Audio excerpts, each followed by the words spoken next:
This class is designed to help you fill out the RPA. I'll bring in some legal issues with the RPA to show you what's important or not. The good part is they redesigned the RPA recently, and I call it now Contract for Dummies because it really just puts all the stuff in boxes and tells you what to do. But if you don't know those contracts and what to do, we're going to go through that right now. And this is going to be how to fill out the contract. It's not going to be comprehensive on all the legal and ramifications of the contract. That is a different type of training, but we're going to get through most of that today. So I'm just going to start at the very beginning.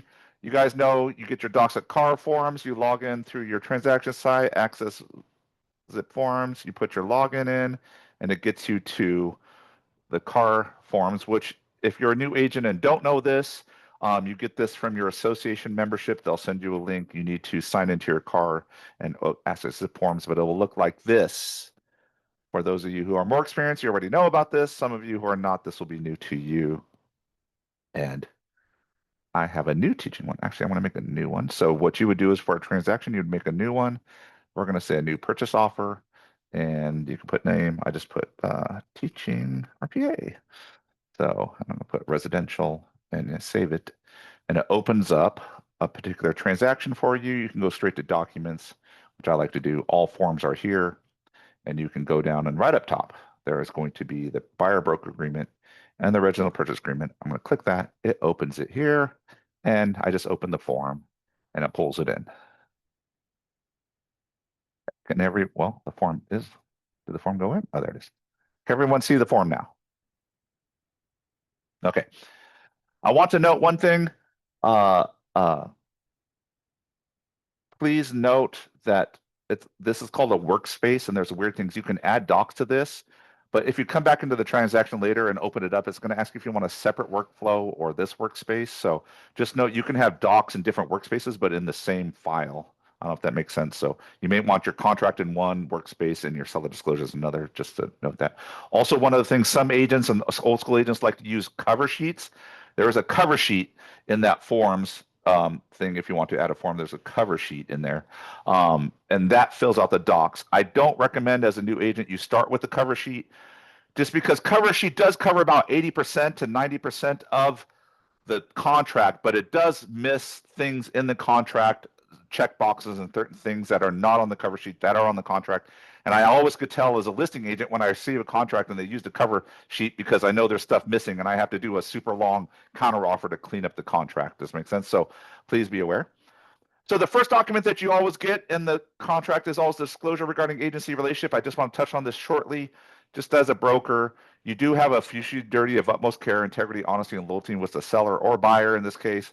Deals in exercise a reasonable care and performance of agent's duties. I want to talk about that right now. If you are investigated by the DRE and you say, DRE, I did make a mistake, but I didn't know it was a mistake, they don't care. You have a diligent exercise of reasonable skill. They expect you to know as a licensee. So if you're in an investigation of DRE on a contract or something that went wrong, and they say you should have known, and you said I don't know, but I should have known, you're guilty still. So just FYI, that's why you should hang on to these compliance areas because it will affect your reasonable skill.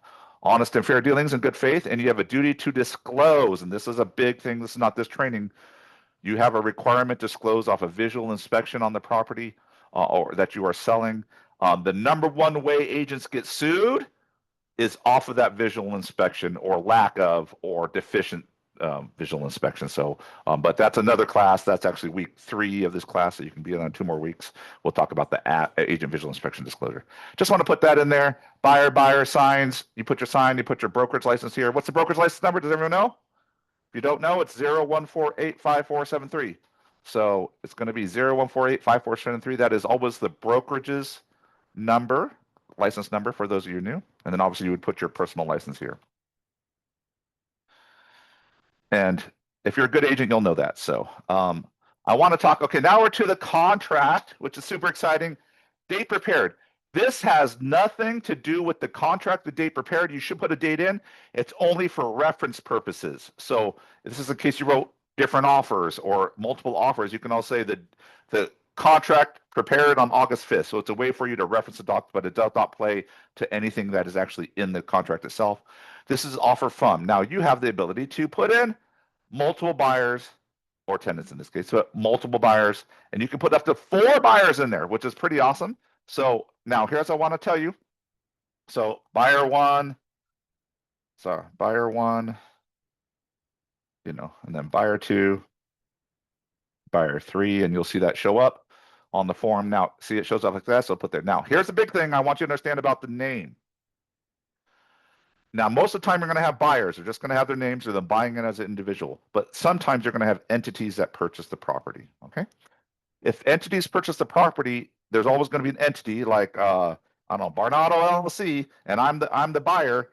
I'm the actual person, individual, but you have to put the entity's name in the buyer line, and they sign as a representative of the entity. So if you have investors that are LLCs, sometimes people, I have a trust, so we buy homes in our trust, for example.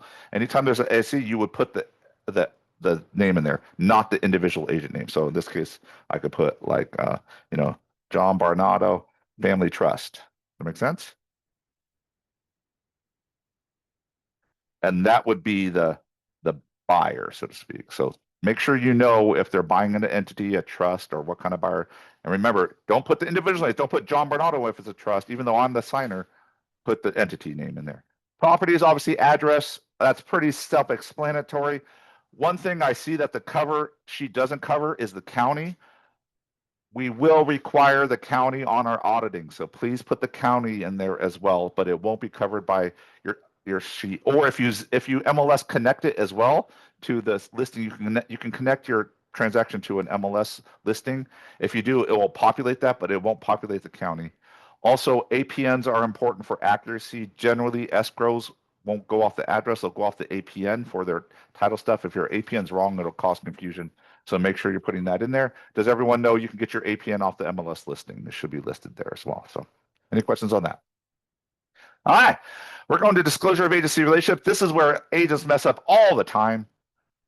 So say this is a dual agency, really 5473. Now for names of the brokerage, you can use Keller Williams Realty, KW Sac Metro. Those are the approved ones. KW Fair Oaks, KW Central Valley, if you want to as well. No, Capital Valley, sorry. Those are the approved names right now, but you can just use Keller Williams Realty. Now, here's a trick. If you're doubling in it, obviously you would check the both buyer and signed dual agent. See that? Dual agent, both buyer signed right there. That if you check both there, you notice it also checks the buy side. So if you're saying I'm dual agent, it automatically assumes you're on the sell side and the buy side of this, which in California we're allowed to, a dual agency. We'll talk a bit later about what that means and how you have to handle those. Those are more tricky. The number one lawsuits that agents get sued on is dual agency transactions. So be careful on those. There's a lot of laws in that. So just want you to know one thing. If it's a different agent at a different corporation, then you would check different for individual and say it was Remax, right? And some other agent, you put the agent's name in there, Chris Jones, right? Or something like that, right? And you would put their listing number in there from the MLS. I don't know what you would put the brokerage listing number, which will be an MLS, and it'll be the listing license number. I mean, the license number, which will be an MLS as well. So you need to fill that out. Now, if they're individual. Now, here's a caveat. This is a super tricky part. If you're doing a contract, it's different agents, but both of you are in the same office.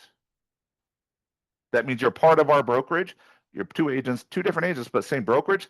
It is considered a dual agency transaction still by DRE standards. So it could be Keller Williams Realty,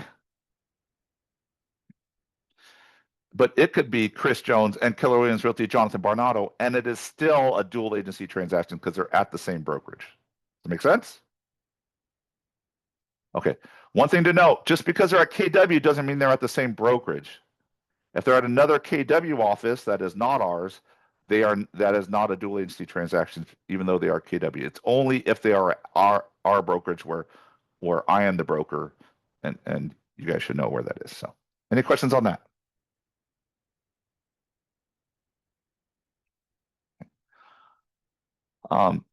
There's C here, which is more than one broker to represent seller. This is if there's an additional broker in this between these two. There should not be. You should not be doing co-broker things in there without broker approval, just FYI. So Okay, this is the fun part. Let's do the purchase price. Say we're going to buy a house for $500,000. You would just type in 500 there. If it is an all cash deal, you would check all cash. If it's not all cash, don't check it. Close of escrow. I recommend 30 days. It's typical. If you can go fast, typically you can go less than that. Talk with your lender. If there's a loan involved, please, this is where you as an agent work with your lender. Please get with your lender on the exact time they need to close. Obviously, that's going to be helpful for you writing sexy offers. The lower you can get below 30, the better. Longer than 30 is typically seen as a long escrow, and you probably have to have certain justifications for that, or their offer won't be accepted. I don't recommend putting a date because you can put a date of close of escrow at 8/29. It may take us a week of going back and forth on counter offers to get it done, and still that date would set unless we changed it in a counter offer. So I do recommend going just a straight date if you can. Expiration offers is usually 3 calendar days or August 5th. You can put what you want. Some agents write offers and they write it with like 1 day response period because they're trying to press you, especially on new listings. They'll try to press you with an offer and it's usually low, but they'll say accept it right away and respond. As a listing agent, don't feel stressed by that. Ask for 3 days. If they're trying to press you at a low amount and you're right at the beginning of the listing, just push them back. So just be aware of that. If you're a buyer side and you want to push this as a closer than 3 days, business days for them to accept, generally you only see those things on like cash offers that are really good offers. So they're a really good offer or a cash offer that's very strong, that you'll see that kind of where they can sort of demand a quicker response time because you are giving the seller essentially what they want. Any questions on those, A, B, C? Good. Do you see how this is like real estate contracts for dummies? Because they literally just put a box for everything you need to do, which I love. I love this actually. Initial deposit. This is the deposit. We call this the buyer's deposit, or sometimes it's referred to as the earnest money deposit. You'll hear all those terms: initial deposit, buyer's deposit, earnest money deposit. They're all the same thing. They're just terms that have been used over the years to identify this. This is an amount, and usually it's a percentage. So typically, on average, in the greater Sacramento area, typically you'll want to deposit around 1% of the purchase price. So if they're doing a $500,000 purchase, typically you would want to do, not 50,000, sorry, 5,000 as a purchase. Anything less than a 1% is probably going to be seen as light. Anything more than 1% is going to be seen as stronger. Now, why is it seen as stronger? This deposit, and you can see it's within 3 business days. It has to be after acceptance by wire transfer or something else.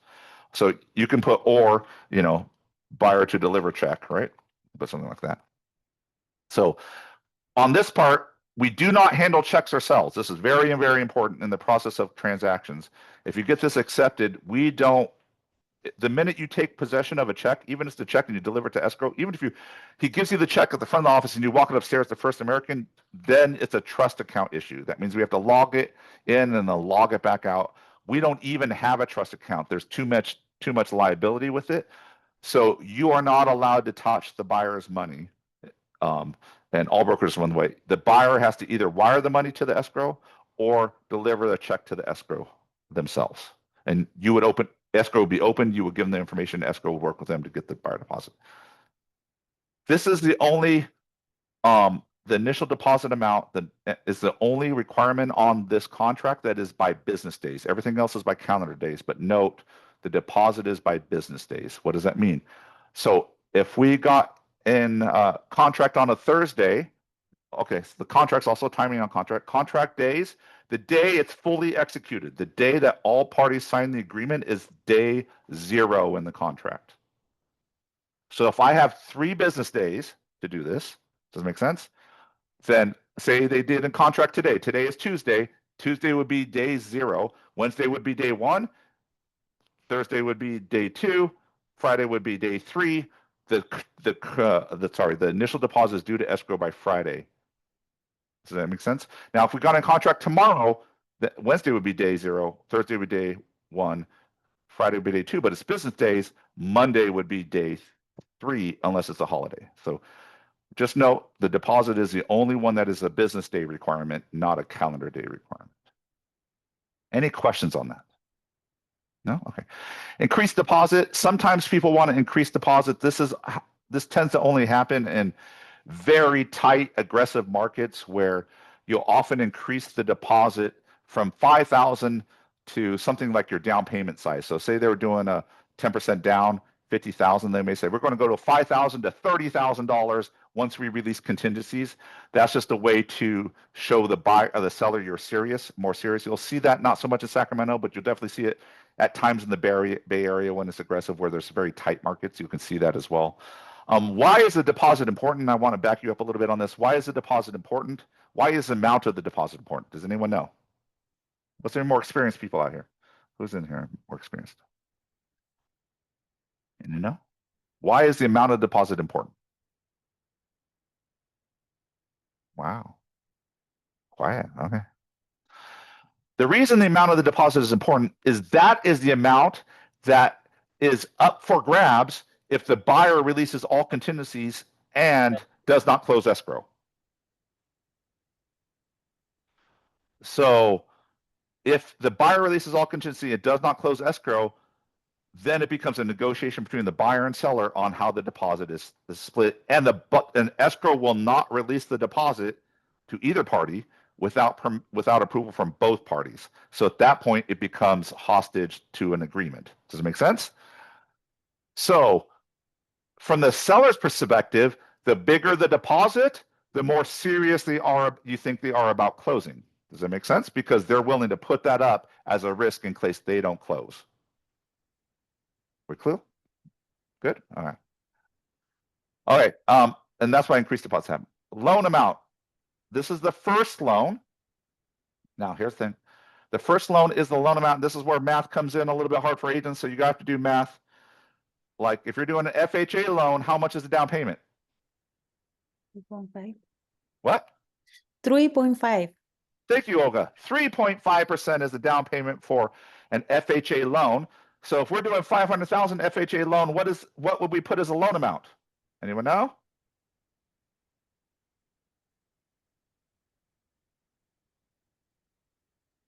Anyone can calculate it? Chat is disabled. Oh, chat is disabled. Oh, I'm sorry. Let me see. Let me see if I can change it. I think I fixed it. Let's see if you can do that. So, is it there? Test. Yeah, okay, cool. So thank you. Anyone come to amount? 17,500. Okay, see, this is where agents make the mistake. This is the loan amount, not the down payment. It's 500. If we're doing a down payment, it is 3.5% is the down payment, but the loan amount is 96.5% of 500,000, which would be 482,500. Does that make sense? I see all the time. I see agents make this mistake. They're super green. I almost want that contract because I know I can like work them in the transaction because they don't know what they're doing, and I can make it totally in my favor because they don't know what they're doing. So if you make this mistake, it makes you look super green. Just FYI, and you're going to get victim. The other agent, if they're skilled and kind of they can victimize you. So just be careful on that. You'll know this because it'll put a percentage of the purchase price. So whatever it says, the remaining percentage to 100% should be the down payment amount. Does that make sense? So if I was doing 10% down, 50,000, in the conventional, it would be 450, and you see it's 10% down, it would be 90%, and then 10%. So your check is always a percentage that you're getting the loan amount right, because the remaining percentage should be the down payment percentage. Make sense? Of course, you won't know this unless you got the pre-approval letter and you're working with the lender, right? So it's important. Now, here's another thing. You're allowed to, if it's an adjustable rate loan, you want to check adjustable. Not to exceed, buyer can pay up to points to obtain the rate. So, okay, here's what we're doing. Not to exceed. Most agents don't fill this out. But if your buyer is super rate sensitive, you can put a rate in there. Now, if you don't put a rate in there, say, for example, on the loan contingency, if they were to, now everyone knows a loan contingency, if you cancel on the loan contingency, it's because your loan was not approved, correct? You understand? If the loan's not approved, you can cancel on your loan contingency. But if you put a rate in there, and say the lender says, the buyer's like, I can only do this price and this payment. That's what I want to do. And I'm locking it at 6.75% because that's what I know. 6.25% because that's what I want. But I can't pay higher. You can put 6.25% in there. Now, here's the difference. On your loan contingency, instead of just cancellation because of non-approval, you can also cancel if the final loan rate comes in above 6.25. Even though the loan's approved, if the loan rate comes in above the rate and they can't buy it down, then you can also cancel on the rate itself. So, and I tend to leave it blank, but if the buyer is super cost or tight on their money, especially tight on the payment, like we're maxing out their approval, I usually try to put a rate in there just to protect my buyer. Does that make sense? It all defaults to a conventional loan. If there's FHA or VA loan, it's HVAC type. Seller financing is another. If you are checking seller financing, please consult your coach or broker. That is not a transaction you should be doing on your own. Seller finance means you are negotiating a loan through that transaction, and you will need broker help to do that. Pay up the points. You can put points that attain the rate. So if you're going to put a rate, sorry, let me back up a little. If you're going to put a rate of 6.25, you need to put points. That means how much additional will the buyer bring cash wise? Because on a loan, the buyer can bring more cash at the purchase time to lower the rate, buy down the rate, right? So you have to put a cap on this. So you may say 0.5%. Oops, sorry. So I can say the buyer is not going to see 6.25%, and he can pay up to a 0.5 point to buy the rate down. But if it exceeds that metric, we can cancel even if the loan's approved. Leslie, you have a question. Yeah, so this information we would be getting from our loan officer, right?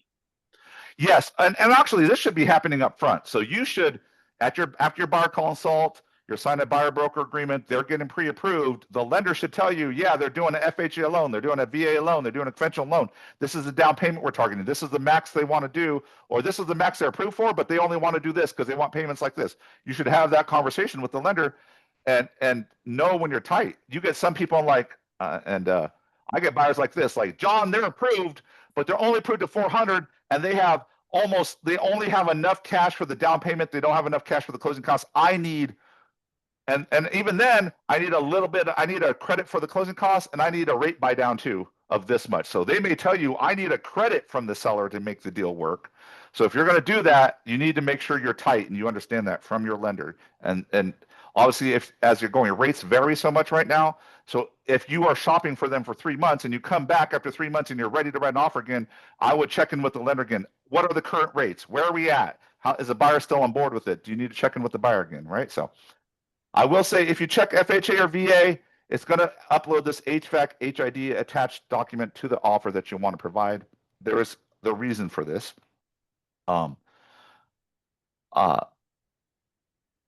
FHA and VA have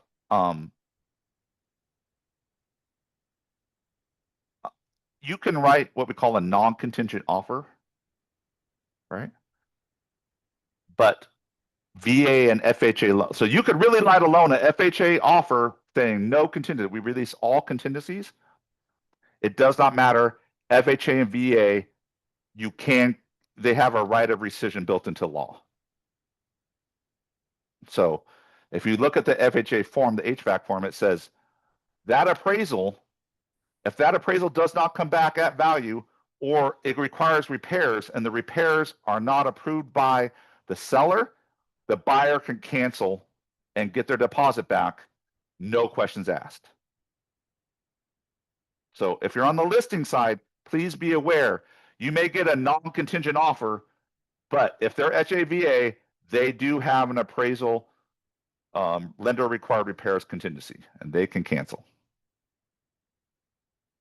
All right, I want you to understand that. John, conventional, no, but can I ask a FHA, yes, yeah.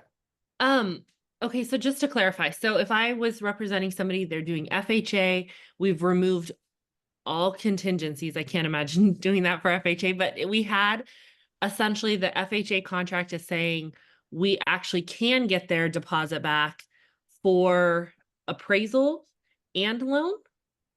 For if check deliver for appraisal and lender required repairs. Okay. Okay. So- So if I was So even if writing, I did an like- FHA for offer and it's super competitive, so I just released all contingencies, the house looks beautiful.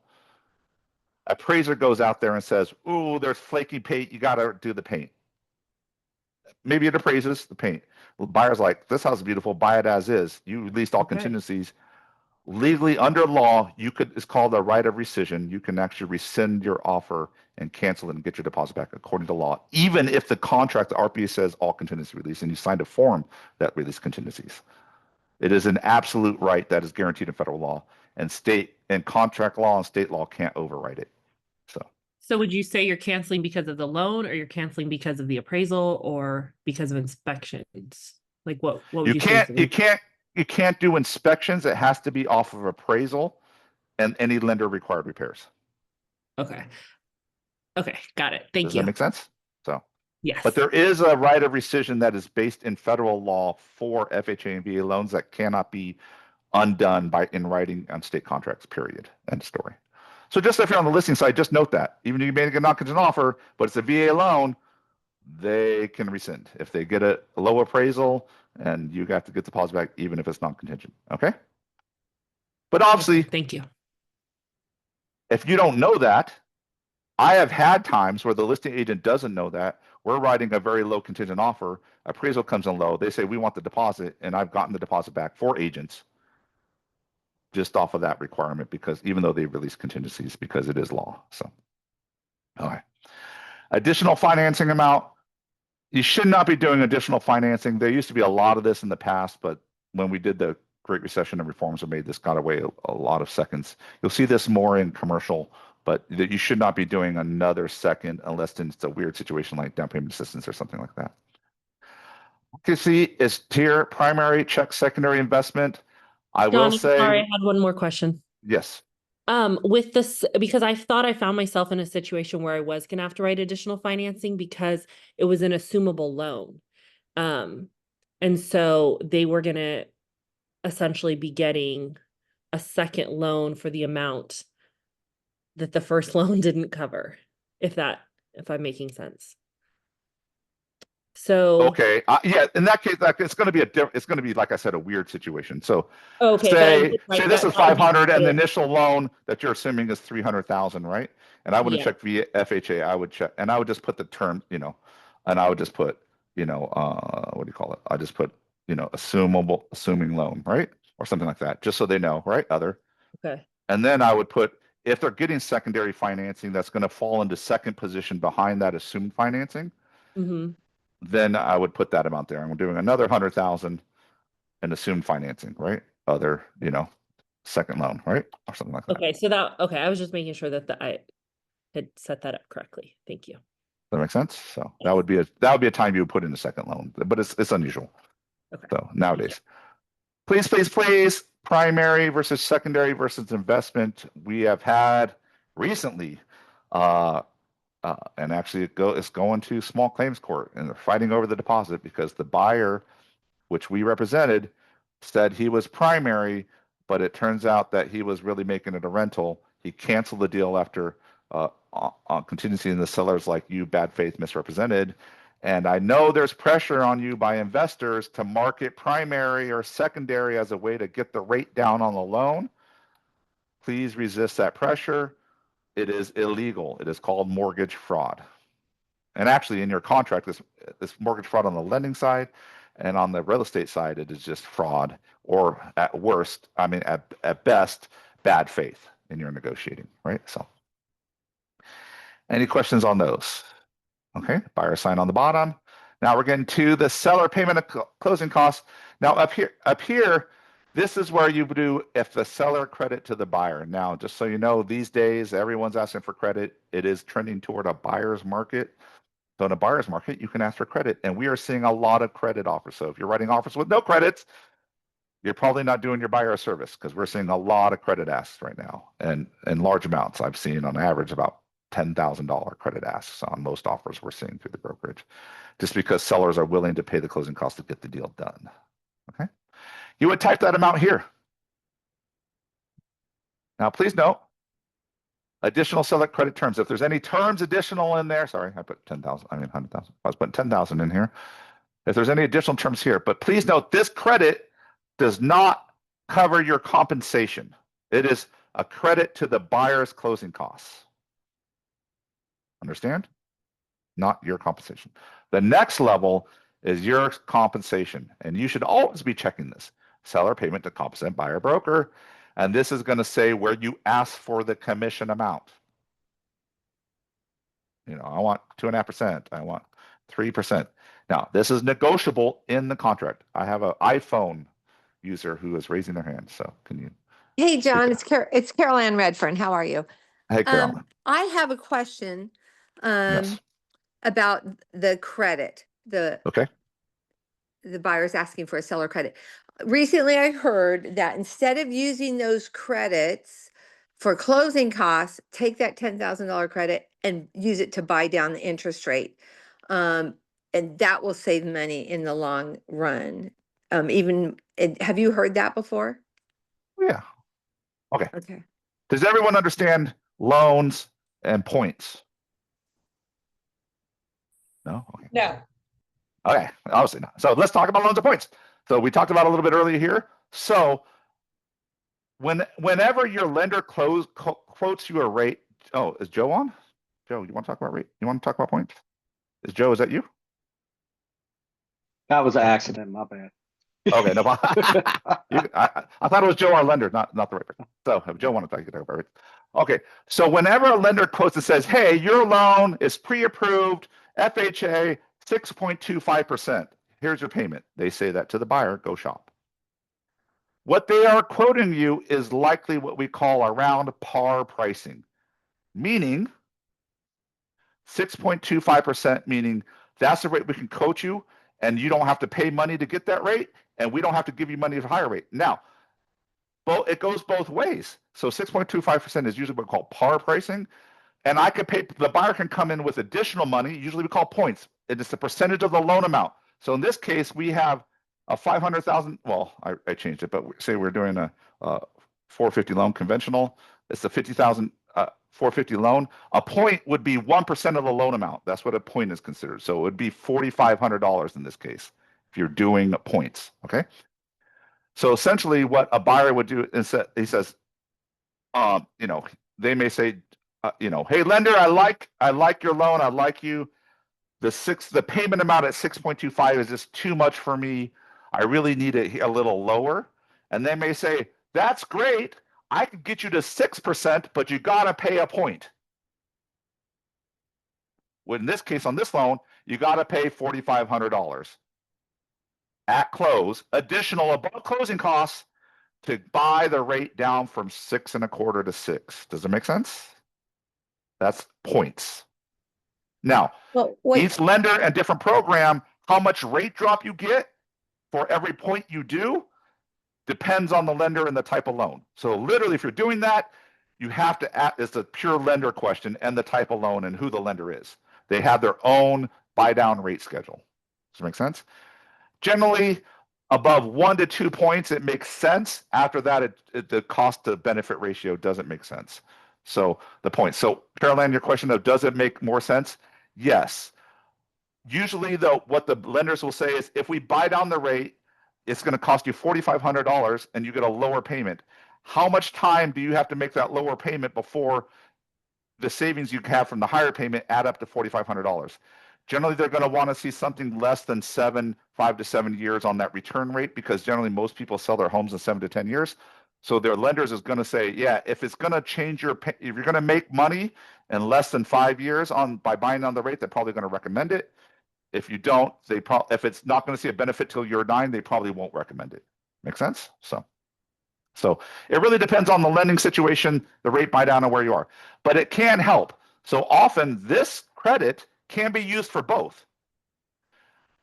If the buyer is going to buy points, it will show up as a fee on the loan costs in the HUD, in the settlement statement. So it will be a closing cost. Does that make sense? So this 10,000, you could use 5,000 for, for expenses, and you can also use that. So, but just know when you're doing credit, remember what's the rule of thumb for about a cost of how much does it cost about a buyer on closing costs on average? Does anyone know? Rule of thumb. Okay. The rule of thumb, and it depends type of loan, but generally about 2.5% of the loan amount is going to be usually the closing cost that the buyer will have on this transaction. Does it make sense? So your lender will also be able to estimate that. But that's about the rule of thumb. Why did I do that? Oh, my thing's really wonky. Hold on.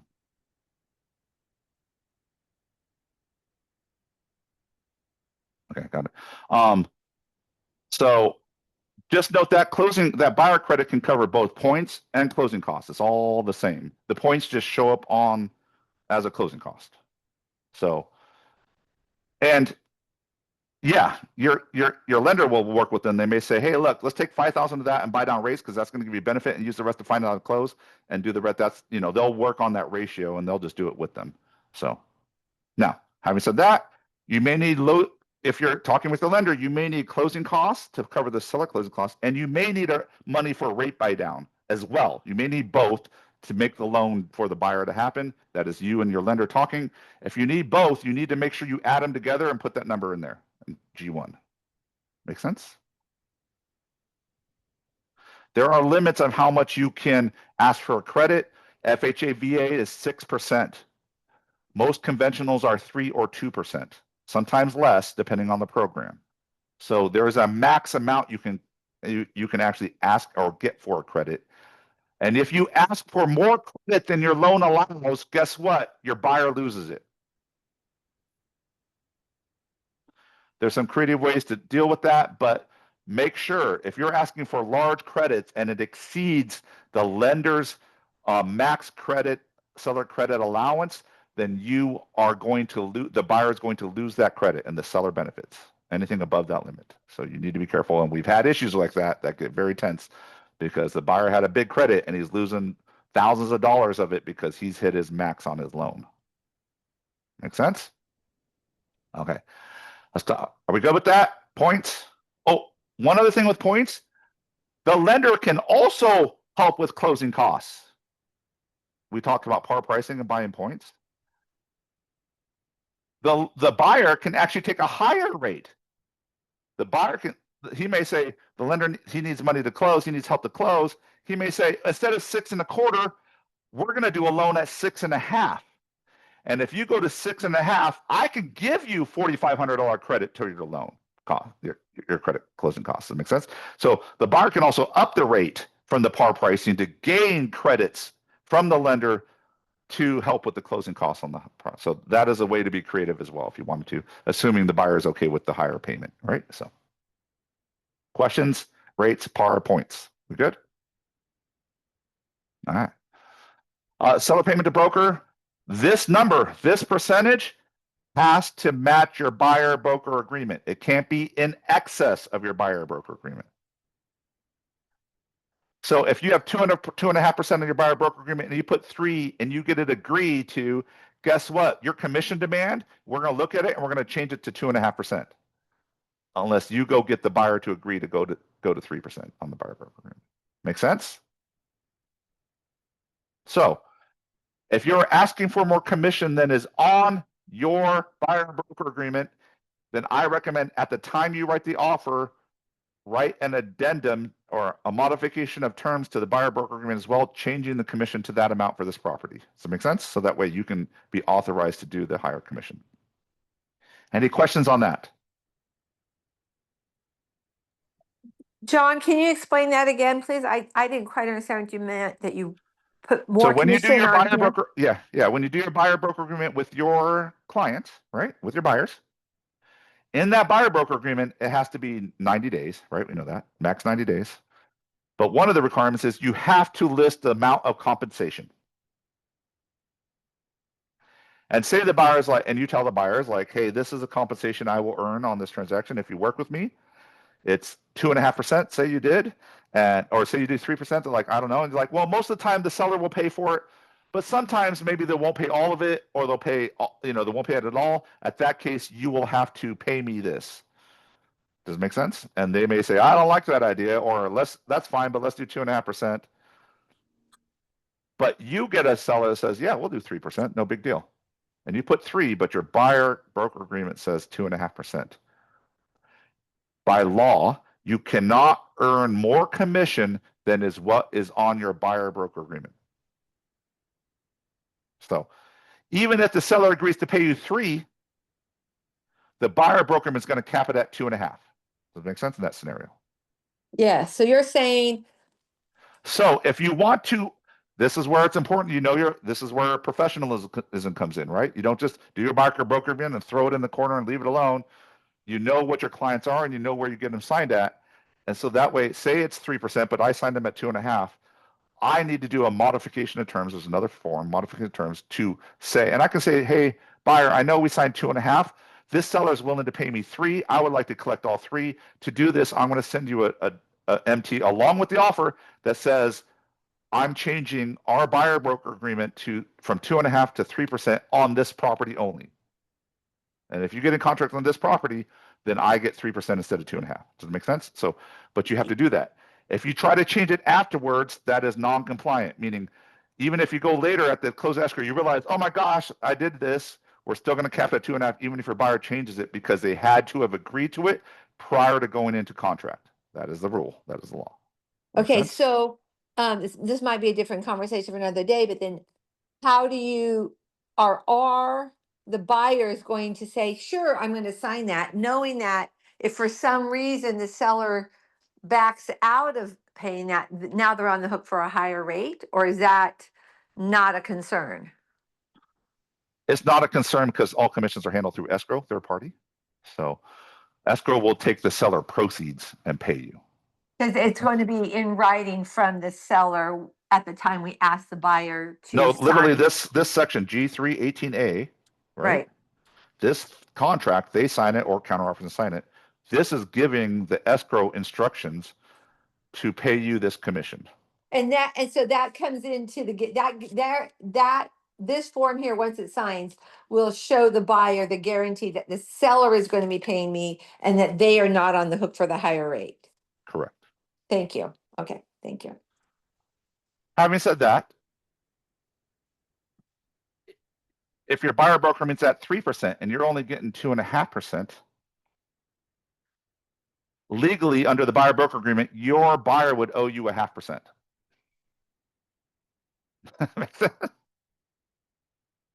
So what you can do then is agree with another modification of terms to lower your compensation on your buyer broker agreement to 2.5% for this property. Make sense? So when we do our buyer broker agreements on my real estate team, we write in 3% and we justify it. And we said we will lower it if we get a lower amount of commission from the seller. Make sense? And John, it's And then we okay. say also, if the seller goes way low on the commission, we will at that time notify you. We will tell you along with the offer they're proposing a really low commission that is below what we're willing to work for. At that point, we have a discussion about additional compensation, but that happens per offer. And they're like, okay, that's fine. Right? So question, Ashley. If you're talking to your buyer and you're willing to go, the seller's only going to pay so much. And so you're saying, okay, I will take lower. That can be done after you're in contract, correct? There's no legal. Yeah, you can agree to drop it later, but the legal terms actually adopted in that settlement agreement say the buyer compensation has to be set prior to going in contract. Does that make sense? So Yes, but you can't legally up it after you're in contract. can't. You can legally. Yeah, it's not considered valid because you baited them into it, right? Essentially, you said, you really want the house, you have to pay me this, right? Yes.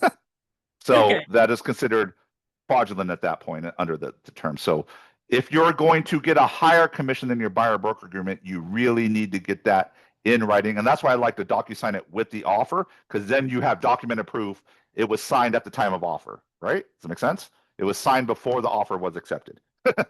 So. Got it. Thank you. Okay. Whew. Any other questions on seller compensation to buyer's commission? I had agents who don't know this and don't fill it out. And we had an agent that didn't fill it out. And they ended up closing the deal and they got paid 0 commission. Because that's what they wrote. But, So so if they don't, but why wouldn't their buyer's agreement so get them paid? because their buyer agreement, if you know the buyer broker agreement, there's one provision in there that checks the box that says the buyer doesn't have enough cash to pay you a commission. You have to get it from the seller. And if you don't get it from a seller, then this agreement is void. Does that make sense? Yes. She checked that box. She knew Okay. they didn't have the money. And Okay. so essentially when they don't have the money, the seller didn't pay, she asked for a commission. Now the buyer broker agreement is void, right? Because they don't have the money and she forgot to ask for it. And she closed the deal with 0 compensation. And the listing agent and broker came back she complained and went to listing agent broker. We went to him. She's like, we accepted your offer because you said you don't want any seller payment to your compensation. So we assumed you're getting paid by the buyer. Right. And it's Okay. true. Right. It's Right, true. right. So FYI, protect yourself. So, Okay. okay. Verification's all cash. If you're doing a cash offer, usually it's with attached to the offer. If you're doing an all cash offer and putting 3 days on here, that is very kind of frowned upon in the industry. Does that make sense? If you're doing a cash offer, you put a pair of verification of cash on there. What is verification of cash? Bank statements, brokerage fund statements, anything that looks thing. You can even, I've had pictures of their bank account from their app if they're willing to accept that. Proof of funds is not a defined term. Proof of funds is only what the seller is willing to accept as valid proof of funds. So if the seller says, I like your picture, we're okay with it, then it's proof of funds. Make sense? So, but if they say, that's not good enough, get me a statement, they can say that. So the seller can come back and say, or listening can come back and say, that is not adequate proof. Please provide documented proof. They can ask for more. Verification down closing costs, verification loan application. These two should be covered by your pre-approval letter. So if you're non-cash, you should have a pre-approval letter. On that pre-approval letter says should be approved to this amount, blah, blah, blah. But it also should say we have verified down payment and closing costs for the buyer. And that letter serves as your verification down payment and closing costs. If you want to be super happy, if you're doing a large deposit, honestly, if you're doing a large deposit and a lot of cash up front or a large down payment, I would recommend that you actually do provide, even if you have a loan approval letter, I do recommend you do provide a bank statement or proof of funds to show that you have the money, the buyer has the money for the large down payment. Cool. We good? Okay, we're done with all the seller covered expenses and costs. Buyer covered expenses and costs. We good? Okay. All right. We're going to now other stuff. So I want to note one thing. If you notice this, there's G3. These are the paragraph numbers. After this document, and I'll show you a little bit later, but I'm not going to go through it in detail. This paragraph here, the 18A, if you scroll down, you can go to paragraph 18A, and there's legal language explaining the seller compensation to the buyer's broker. Does it make sense? So the paragraph explaining all this information, you want more information. If you say, I don't remember what John said about this, you can literally go to 18A, and I can go all the way down here and go 18. Where's 18? Man, it's way down here. 18A, and see it talks about broker compensation. Make sense? And it tells us all the details. So before you blow up your coach because you forgot what this means on the contract, I recommend you go read the paragraph of the RPA. Please read the RPA. Yes. And your coaches, and I can tell you the experience Stephen T. Webb's on here, all this, when I first started, I was told read the RPA. And I can tell you, when I read the RPA, I'm like, I asked some questions. I understood it. I started backwards and forwards.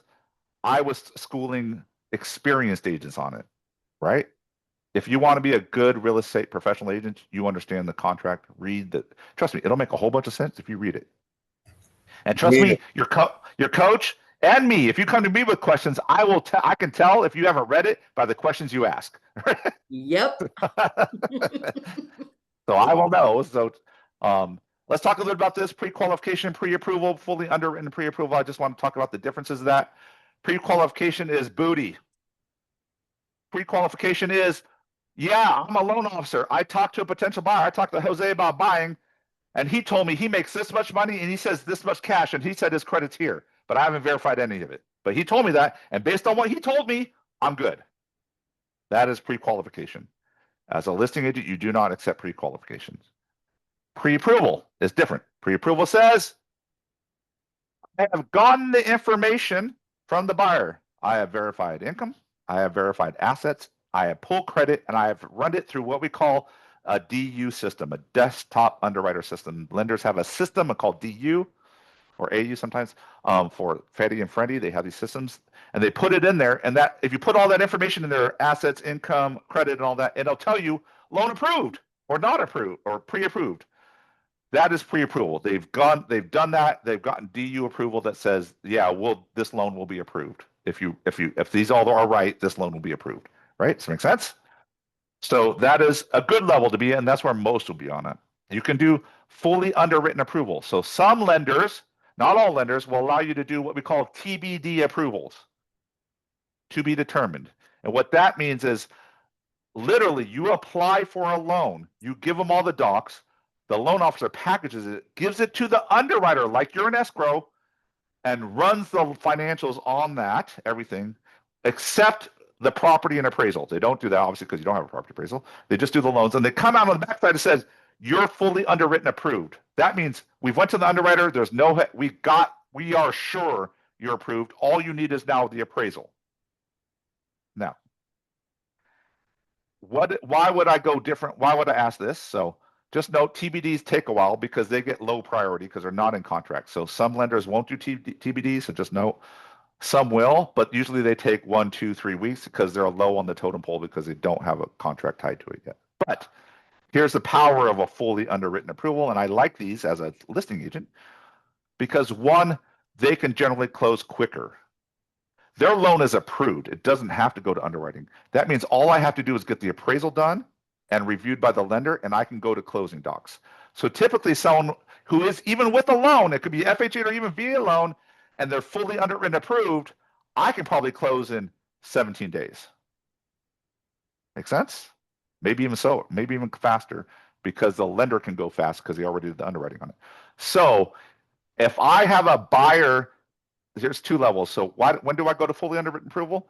If I have a buyer that is a low pre-approval amount, that means I know it's going to be hard for this buyer to get accepted in this market because they're at a low price point and we're going to be fighting all the time.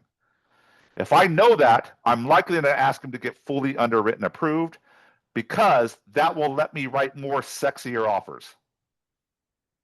So maybe I can compensate not as much money as they want, but maybe I can compensate on timing as fast as the seller wants, and that can win in an offer. It's a situation. So when do I do fully underwritten approval? It's when those situations occur. Secondly, also, if the buyer's income is weird, the buyer has 3 jobs, the buyer's one is commission based, or they have a business and they get paid through their business and they write their taxes real low and they hide income and yada, yada, yada. If they have those situations where the income's really weird and hard to document, I usually make them go fully underwritten approval so that we know we have a verifiable loan that the income is approved at, right? So just note those 2 issues with the lender. If you have a good loan officer, they're probably going to recommend that anyways, but please work with your loan officer on that. Any questions about pre-qualification, pre-approval, and fully underwritten approval? Ooh, we're touching a lot here.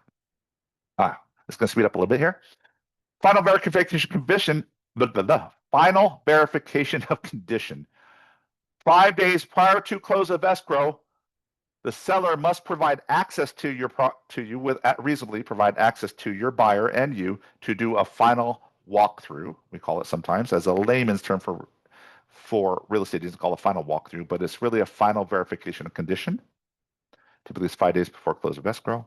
What do you do on a final verification condition? Anyone know? What are the 2 things you're responsible for doing on the final verification of condition? 5 days before close. Anyone know? Man, this group is tough. All right, 2 things.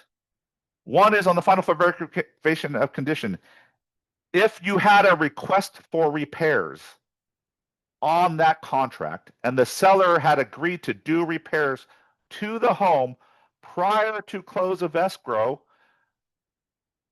that should be documented and verified at the final walkthrough. Make sense? So if you have an RRR and you do it, if you don't feel competent on verifying repairs were done, you don't feel skilled enough to do it, home inspectors and other inspectors will come out again to verify things are fixed, but you're going to have to pay additional fee to do it. It's not a full inspection fee. It'll be a much reduced cost, but you can also have that if you do it. So sometimes I have them come out if the seller says, yeah, I'll do all the repairs, but I'm going to do them myself. And you know that I don't trust the seller, I might have the home inspector come back out and verify the quality of the repairs so that we have something documentable to say, hey, I know you did this, but it's not to code, and yada, yada, yada. So it's John, FYI. John, Carol Ann again. So I've had this happen where I've done the final walkthrough and it's 2 or 3 days before and things have not been completed, maybe started. But then they say, oh, it'll be done in time. Don't worry, go ahead and sign.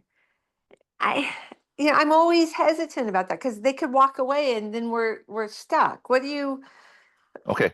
The final great question. The final verify condition is not a contingency, meaning it's not the way a buyer can back out if the seller didn't do all the repairs or that he said he would, or he or she would, or maybe didn't do the quality the buyer wanted. There's some dispute about the final condition of the property. Your only leverage of the buyer at that point is to withhold closing.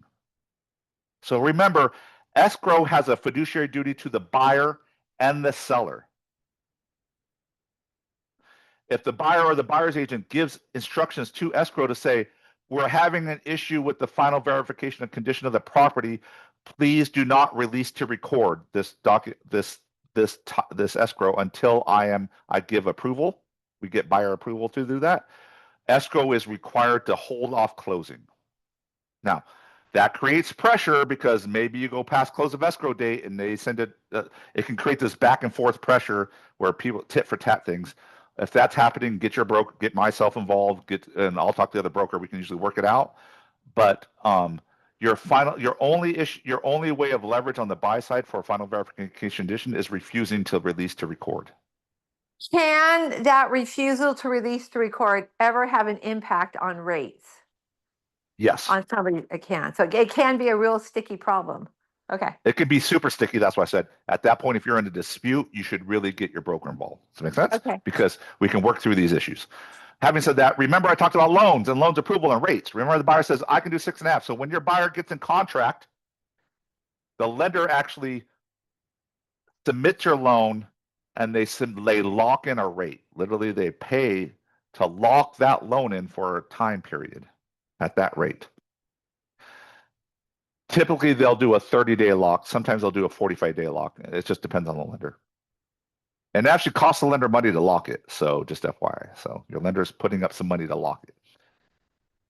If you go in this dispute and it goes beyond the lock date, it opens up it back to the market. Does that make sense? Like you're no longer locked in at 6.25. If that lock expires, you're going to go whatever the current market is. That's the new rate.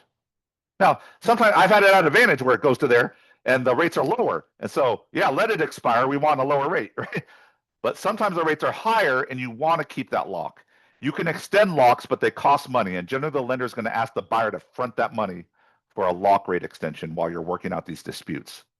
So I'm going to give you another broker warning. It is much easier to resolve disputes at the beginning of the dispute than after you guys are already yelling and cussing at each other.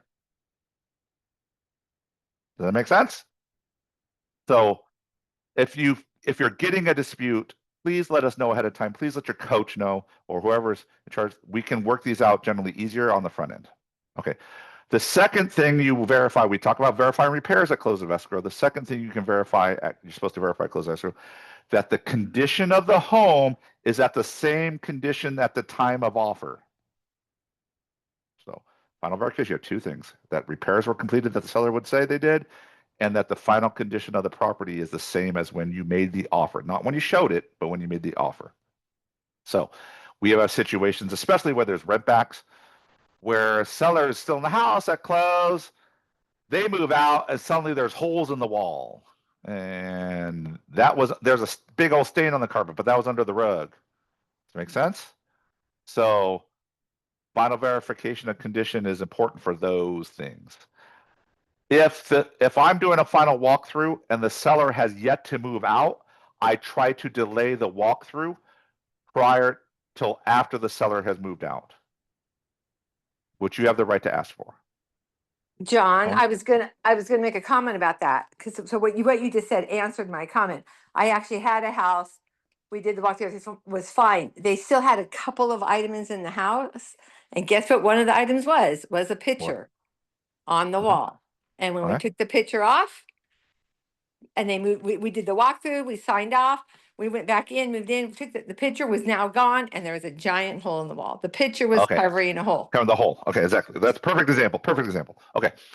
So that's why, and this is week 4 class. Week 4, we're going to talk about SIPs, which is seller in possession, which is the seller stays in home after close.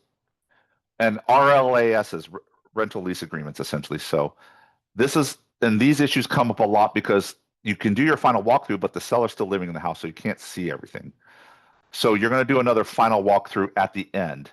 This is why I always recommend that in your SIPs or RLAS that you put a deposit in there. Because remember, when you do a SIP or RLS, you are being the buyer becomes a landlord and the seller becomes a tenant. Make sense?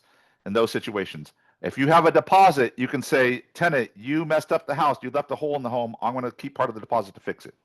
Make sense? Obviously, that's a negotiation. But this is, if you're going to have a final walkthrough and the seller's going to stay in the house, and we're doing a SIP RLS, I always ask for a deposit to be held within escrow. So escrow will hold the deposit till it's off, and then both parties agree to have escrow release the deposit as they instruct. So, whew. Questions? Final verification of condition. Clear as mud? Good? All right. Assignment request. This is not often.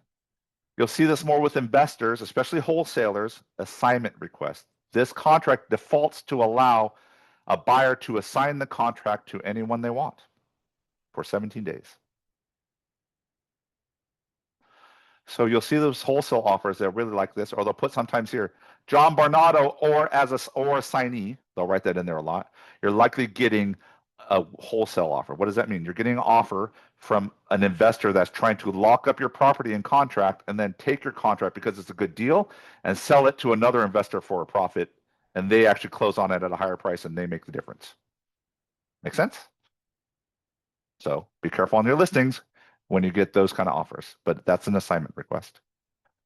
Sometimes I have to do an assignment request because we're buying as individual buyers, but I recommend the buyers get a trust. And sometimes they're like, yeah, we'll get that done. And sometimes they want to put it in the trust prior to close. So you can essentially, you're taking the individuals and assigning it to their trust account, which you could do in the first 17 days, to their trust entity, I should say, not account. Okay, we good with those? Good, okay. Contingencies. What contingencies? Can someone tell me the definition of contingencies?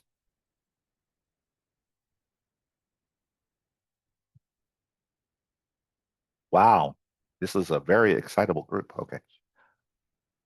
Contingencies are rights of the buyer to cancel the contract mid-escrow and have their deposit returned for some deficiency. Okay. I want you to note, because we always talk about, oh, there's 3 contingencies, loan, appraisal, and inspection. It's more complicated than that. There is loan approval. If you check no loan contingency, if you check that, that means you're removing loan contingency from the contract. If you check no appraisal. So this is where the FHA VA comes in here. And it even says that removal of appraisal contingency does not eliminate the appraisal cancellation rights in HVAC. So this is where I told you, it even says it here. FHA and VA offers have an appraisal contingency, even if you check the box and say there's none. Make sense? So, okay. John, did you said something about that earlier, and I wanted to confirm what you said about that. So you said even if the seller or the buyer doesn't know, the buyer's agent doesn't know that there's a law there, and they've released contingencies, you as the seller, because we do know the law is there, and we have to. Do we, as the selling agent, legally have to return the deposit if the buyer does not ask for it? under the conditions of FHA and the appraisal. Under came in. this? Yes. No. Remember, you don't owe a duty to the other side. You owe a duty of care. You don't owe a duty of information, right? Okay. Does that make sense? So like, if they say like, oh, we're canceling and we'll split the deposit, and it's a FHA loan and they want to do it, that's up to them, right? Does that make sense? Okay. So, but if they came to you and said, we're canceling because the appraisal came in low and this is a FHA loan and we have right of cancellation based on the FHA loan, then you're like, yeah, release the deposit, even if they Right. released appraisal. Yeah. But so. so I just want to make sure I understand. So if they've released all contingencies and then the house does not appraise and they say, oh, we can't buy the house that didn't appraise, but they don't ask for the deposit back, we are under no legal obligation as the seller's agent to give them the money back. Correct. It is the buyer's agent responsibility to inform their buyers on that. Now, see, personally, I So would feel. we talked about now. You could be ethical if you want. I Yeah, mean, it depends how you're right. There's no legal requirement for that, but I would say there's you could argue there's an ethical duty for your fellow agent on that, right? So Yeah. and I try Well, to be plus- ethical if I can. Like if they do it, I'll go to my seller and be like, look, it's FHA loan. I already talked to. And honestly, if I was presenting this offer and there's a FHA, I talk about the contingency. I talk about, look, they're waiving it, but it doesn't matter. Right? Yeah. And I would talk, so the seller would know prior to even signing the offer, because I would explain that to them, obviously, right? They're like, why does it say that? So I'd explain it. So it's really, I don't really get in those issues because I inform both the seller and obviously I'd inform the buyer as well. But I know a lot of buyer's agents don't know that. But I want to arm you on the buy side. If you're a buyer's agent, please note that. Well, And I like have gotten offers accepted that are FHA VA, because this is super aggressive markets where you had to be aggressive. And I had no loan and appraisal contingency, and the appraisal came in low, and we canceled and got the deposit back off of that, even though I waived it, right? And this listing agent was going crazy on me, and I said, talk to your broker, and she came back, yeah, we're releasing deposit, right? So, Well, personally, as an agent, even as a seller's agent, I would want to, hey, buyer's agent, let's do this. And because you could run across that buyer's agent another time in another deal. And I Yeah. would just always want to be ethical and right. So, okay. absolutely. And also one thing, I've been 17. Yeah, thank you. I've been 17 years in this business, and I can tell you the only thing you can really control is your reputation and professionalism. Yeah. Period. Okay. That's the only thing you control. Like So, I said, I just want to make you sure. decide, and the real estate market is, and the agents that actually do a lot of business is a very small group. So, and you will develop a reputation very, very quickly. Good or in that bad. group. Good or bad. Good or bad. You'll develop a reputation. Trust me. So, okay. Loan appraisal. This is typically 17 days. If you want to shorten these, please don't just shorten them because you want to be sexy. Please talk to your loan officer. Your lender has to be able to get it done. Basically, you're promising things that your lender has to perform on without talking to your lender. That is like a poor, that's called poor professional standards. Does that make sense? So if the lender is expecting 17 days on appraisal and loan, if they want to do shorter, they will tell you, or you can ask them. But if you're gonna block them on that, if you're gonna dictate things on them, you need to have that discussion. So, okay. There is investigation of the property. This is generic investigation. So we talk about inspection contingencies. The inspection contingency is actually a group of contingencies, and they're all separate contingencies, actually, in the contract. There is one for investigation of the property. This is what you actually are doing. These are the home inspections, the roof inspections, the pest inspections. That's investigation of the property. Typically, you have 17 days, although you can go quicker in these markets. Now, this is different. There's also in the contract informational access to the property. Buyer's right to ask the property for information is not a contingency. So this is not a contingency. You may write this as 10 days. Oh, sorry. You may write this as 10 days for inspection, but leave this at 17. I've had this dispute happen. Our listings are like, they can't enter the property anymore. They already signed off on their contingencies. And I said, no, what day are you in? We're at day 15, but they signed off on day 10. The buyer still has the right to access the property up to 17 days, just not for contingency reasons. They can access for like, I want to be able to measure if my couch will fit. I want to be able to if my TV will fit. I want to look at the carpet to see if I want to replace carpet. They can do those things, informational access to the property, but it's not a cancellation. It's not a contingency. Does that make sense?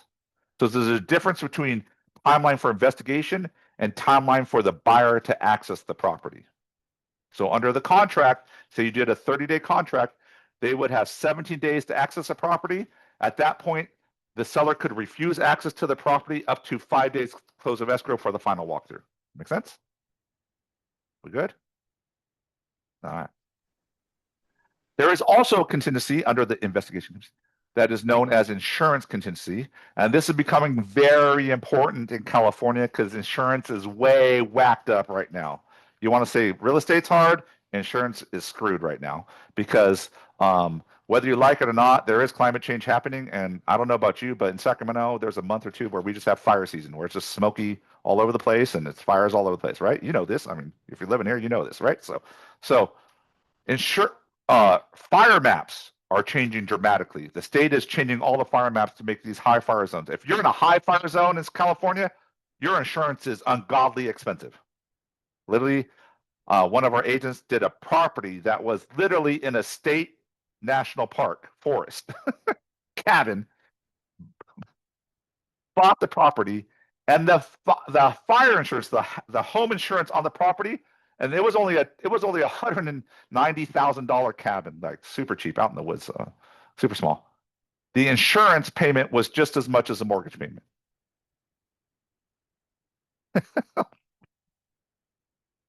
So insurance is a contingency that your buyer can get the insurance. And you have to be careful. There are a lot of insurers that will not touch certain insurance policies. Like I would recommend, don't go with a direct insurer. I would go with a broker, someone that can shop your insurance, because right now you need to shop to get stuff done because there's some that just restrict, they won't do certain things, right? So Stephen T, you have a question? Oh, no, I don't. Sorry. Oh, I'm usually just making some noise with it. Okay. Review of seller documents. So I get this question asked all the time. Does the buyer have a deadline to review the documents that the seller disclosure we send them and return them signed? Yes, they do. This is called review of seller documents. Okay. Now, here's a track, and I see this all the time, and I have to clean it up all the time. Say you're doing 10 days for inspections, and you put review documents and you leave it blank at 17 days. I'm going to come back and put 10. Because essentially what you're saying is, I'll do inspections with 10 days, but John, literally, say you did inspections, we negotiate repairs, you release the investigation of property inspection, literally on day 17, you can come back to me and say, John, we don't like what you wrote in the TDS, we want to cancel, and you have the right to cancel and get your deposit back. Does that make sense? These are individual contingency releases, and we'll talk more detailed contingency releases in week 4 of the series, but just know these are individual. So usually if you're on the sell side, I am lining these up all to end at the same time period. Okay? Yes. If you shorten it. Okay. John, are you saying you as in the seller's agent are aligning it? I would. And if an agent isn't doing that, say they wrote 10 on investigation but left these all 17, I'm writing a fat counteroffer fixing all this. Right? Okay, that's what I'm saying L4 is 10 days, L5 is 10 days, L6 is 10 days, L7 is 10 days, right? I'm writing it in there because essentially they're saying, I'll release my investigation contingency, but I want these other contingencies that go longer, is what you're saying. That make sense? So, preliminary title report. Now this is delivery or 5 days after delivery, whichever is later. So please note, review of seller disclosures is 17 days or 5 days after delivery, whichever is later. So if they deliver late, you can do that. But just so you know, if you deliver the seller disclosure really late, you're given 5 days after delivery. And the reason this is, and I'm going to tell you this right now. Even if I wrote here, no contingency, is going to add a contingency to the program. But if I said no, and I say we're buying it as is and waive it. Okay. There is a right in California law, not federal law. Now we're talking California law. It's called a right of rescission. And it's based on the TDS and information related to the TDS. So the transfer disclosure statement, which is called the seller disclosure, when they give that to you, it does not matter if you have released all your contingencies, you have a 5-day right of rescission if you don't like what's on the TDS. Even if you upfront release contingencies. In California, it's called a right of rescission. So that's why it says 5 days after, whichever's later. That make sense? This is important. I had an agent who came to me later. His buyer, they're about to close. They're a few days from closing. Literally, loan's about to fund. They're about to sign and fund and close. Buyer release contingencies. We're all good to go. Buyer's employer says, "Hey, we're having troubles. We're downsizing. We're going to lay off 50% of the staff. We don't know who, but we're going to lay off 50% of the staff." And he's like freaking out. I don't want a home that I'm going to lose my job and can't pay for. He's trying to back out of the deal. Seller has already moved out of the house. I told, and these are common, there's other comments. I told the buyer, is there any way to back out? I'm like, no, did you release this? No, you don't have no way. You may lose the deposit if you back out now. Did they give you any disclosures recently? They were late. And he's like, yeah, actually, it took a while for the HOA docs to came, the common interest disclosures. They came yesterday.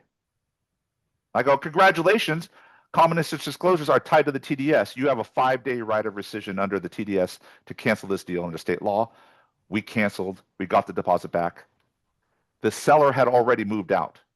The listing agent didn't know that. I got the deposit back under the right of rescission to the buyer. We canceled the deal. And because they were late with their HOA disclosures. And because of that, I got it back. You know, that listing agent got fired and relisted with another agent. And they're paying 2 mortgages because they already have vacated the property and purchased another one.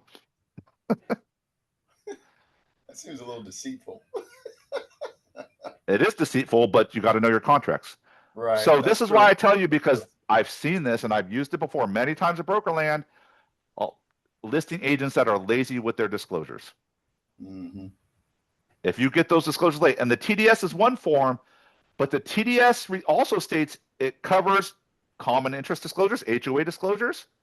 It covers all leased and liened items, disclosure and contracts of leased and liened items, and it covers information in the NHD, information in the prelim, and it covers also what's in your listing agent avid, even visual inspection disclosure.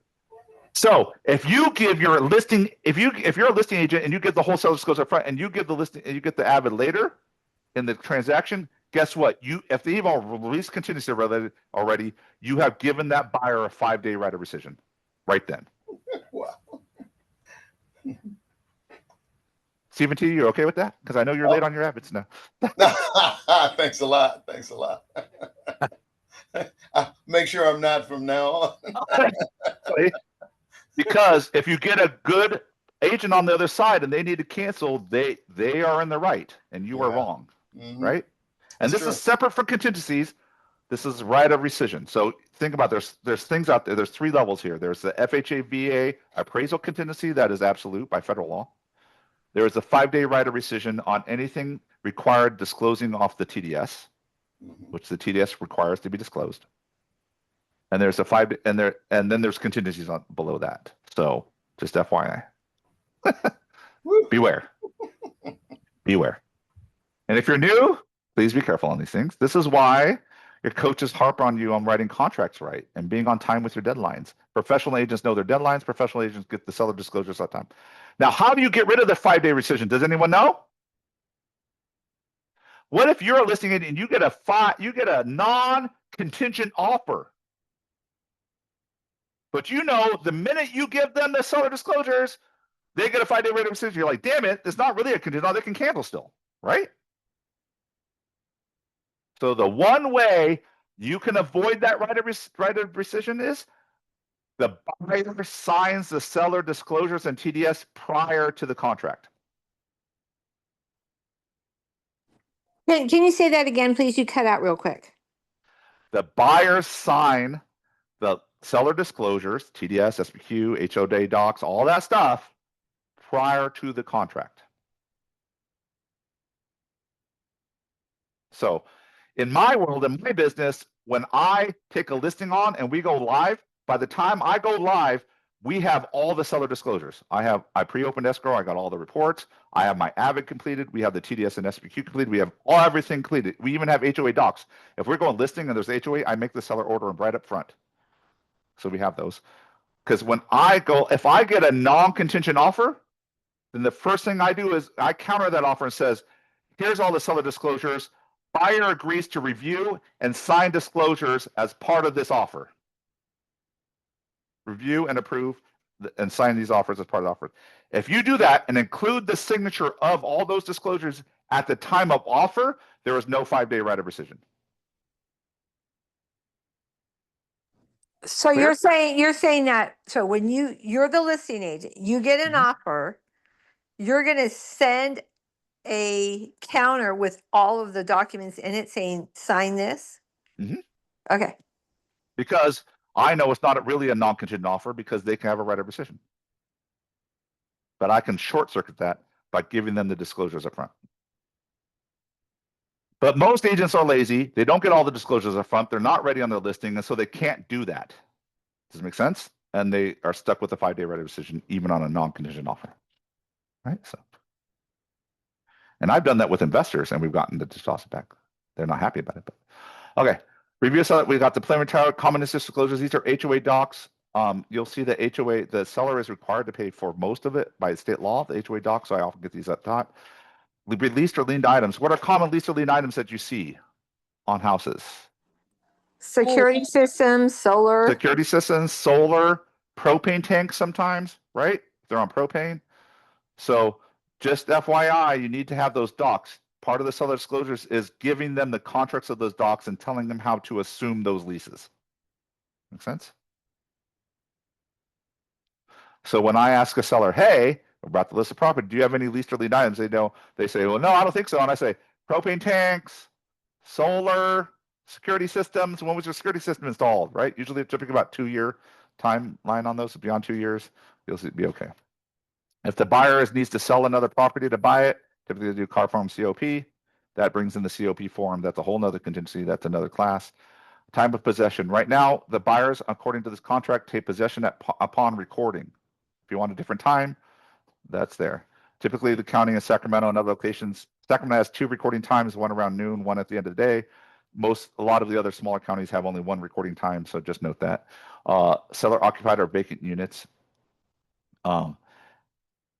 This is okay. This is where you put if the seller is going to stay in the property after close of escrow. If it's less than 29 days, you must use form SIP. If it's more than 29 days, you must form RALS. There are legal ramifications on this. This comes from once you get beyond 30 days, it becomes a hard and fast tenant-landlord relationship, and it's governed by tenant-landlord law at that point. So a lot of this is very sticky, and there's been a lot of disputes around this. So we're going to talk about it in week 4, but this is where you would offer as a buyer. The seller says, oftentimes you're talking listing agents like, we did a 2-week rent back to get the seller out. You put it in there. Just note that you want to try to, as best as possible, keep the seller rent back less than 29 days. Okay, that just helps you legally. It's a lot easier. Literally, the difference is 29 to 30 days is if the seller doesn't move out in less than 29 days and I have a SIP in place, I can call the cops and we can have them say you're trespassing. If it goes to 30 days, I have to get an eviction. So, Literally. John, so they can stay for 29 days after they get the keys for the new owners? No, only if it's negotiated. Okay. Only if it's negotiated. And if you weren't negotiating here, and oftentimes it's when the seller's doing a contingent offer. They need to sell this house, take the money, and go buy another house. Does that make sense? They need time to sell this house, go through escrow, close it, get the money, put the money in the new escrow and close that deal, and then move. Does that make sense? So often they'll ask for rent backs. Tenant So occupied. Go ahead. if they don't find the house, it doesn't matter. They have to move on the 29th. Correct. Okay. If they close, yes. If they close the deal, they have to move. And that's usually where it is. They thought they had a house, they canceled, they can't move out now, they don't want to be homeless, they're not going to do this thing, and it gets into a dispute, right? So occupied units by tenants. If there's tenants in the property, even if the tenants are going to move out prior to close of escrow, you must have a TOPA. form. That's right there. John, Yes. just based on that last agent's question, I had a property where I was a listing agent, and gratefully I put in there that the sale of that property was contingent of identifying and closing on another property before we would, Correct. and because So, okay. So there is another form. I haven't thrown it in there, but there is another form. As a listing agent, if your buyer needs if your seller needs a contingency to find another property, right? There is a form that you as a listing agent need to get countered and incorporated into the offer that puts seller contingencies in place in case they don't find a property. Make sense? Those contingencies say, if I don't find a property and I don't close on a property, the seller can cancel the deal unilaterally, and they have to return the deposit. Make sense? and So- that saved my client. That absolutely saved my Yeah, client. a seller replacement property. I have to get it to. I can get it to you guys. I'll put it out there. But this is where you need to be savvy as a listing agent too, right? Like if your seller wants to accept the offer, you want to accept the offer because you need it pending to make sure you can write good offers on the other side, but you don't know if you're going to find a property. You need to get seller contingencies in place that allow the seller to cancel if they don't buy and get in contract and close. Otherwise, your seller's screwed. Could be homeless. Literally, you could make your seller homeless in those situations, which is not good. Not good. Trust me. Those result in lawsuits. Okay. Time of performance. Seller deducts according to the doc contract. You want seller delivery of documents within 7 days. That means the seller provides seller disclosures. You have 17 days you have till day 17 to return on the standard of the contract. I try to always make this day one.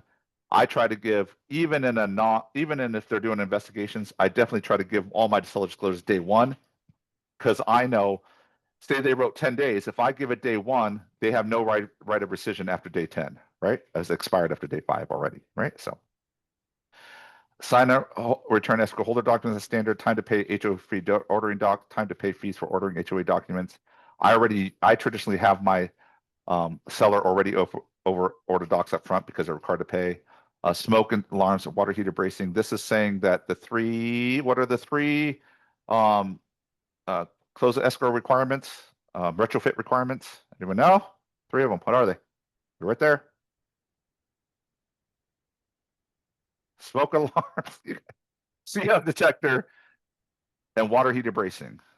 You should know these. Smoke alarms, they're grandfathered in if they're working, but typically the current code is 1 in each room and 1 outside any bedrooms. So if there's 4 rooms up top and they're all along the hall, there'd be 1 in each bedroom, 1 in the hall outside those bedrooms. And there's a bedroom downstairs, it'd be 1 in that bedroom downstairs and 1 outside that bedroom door downstairs. That would be the standard now. Old ones are grandfathered in, just note that's a code. CO detector is 1 per floor.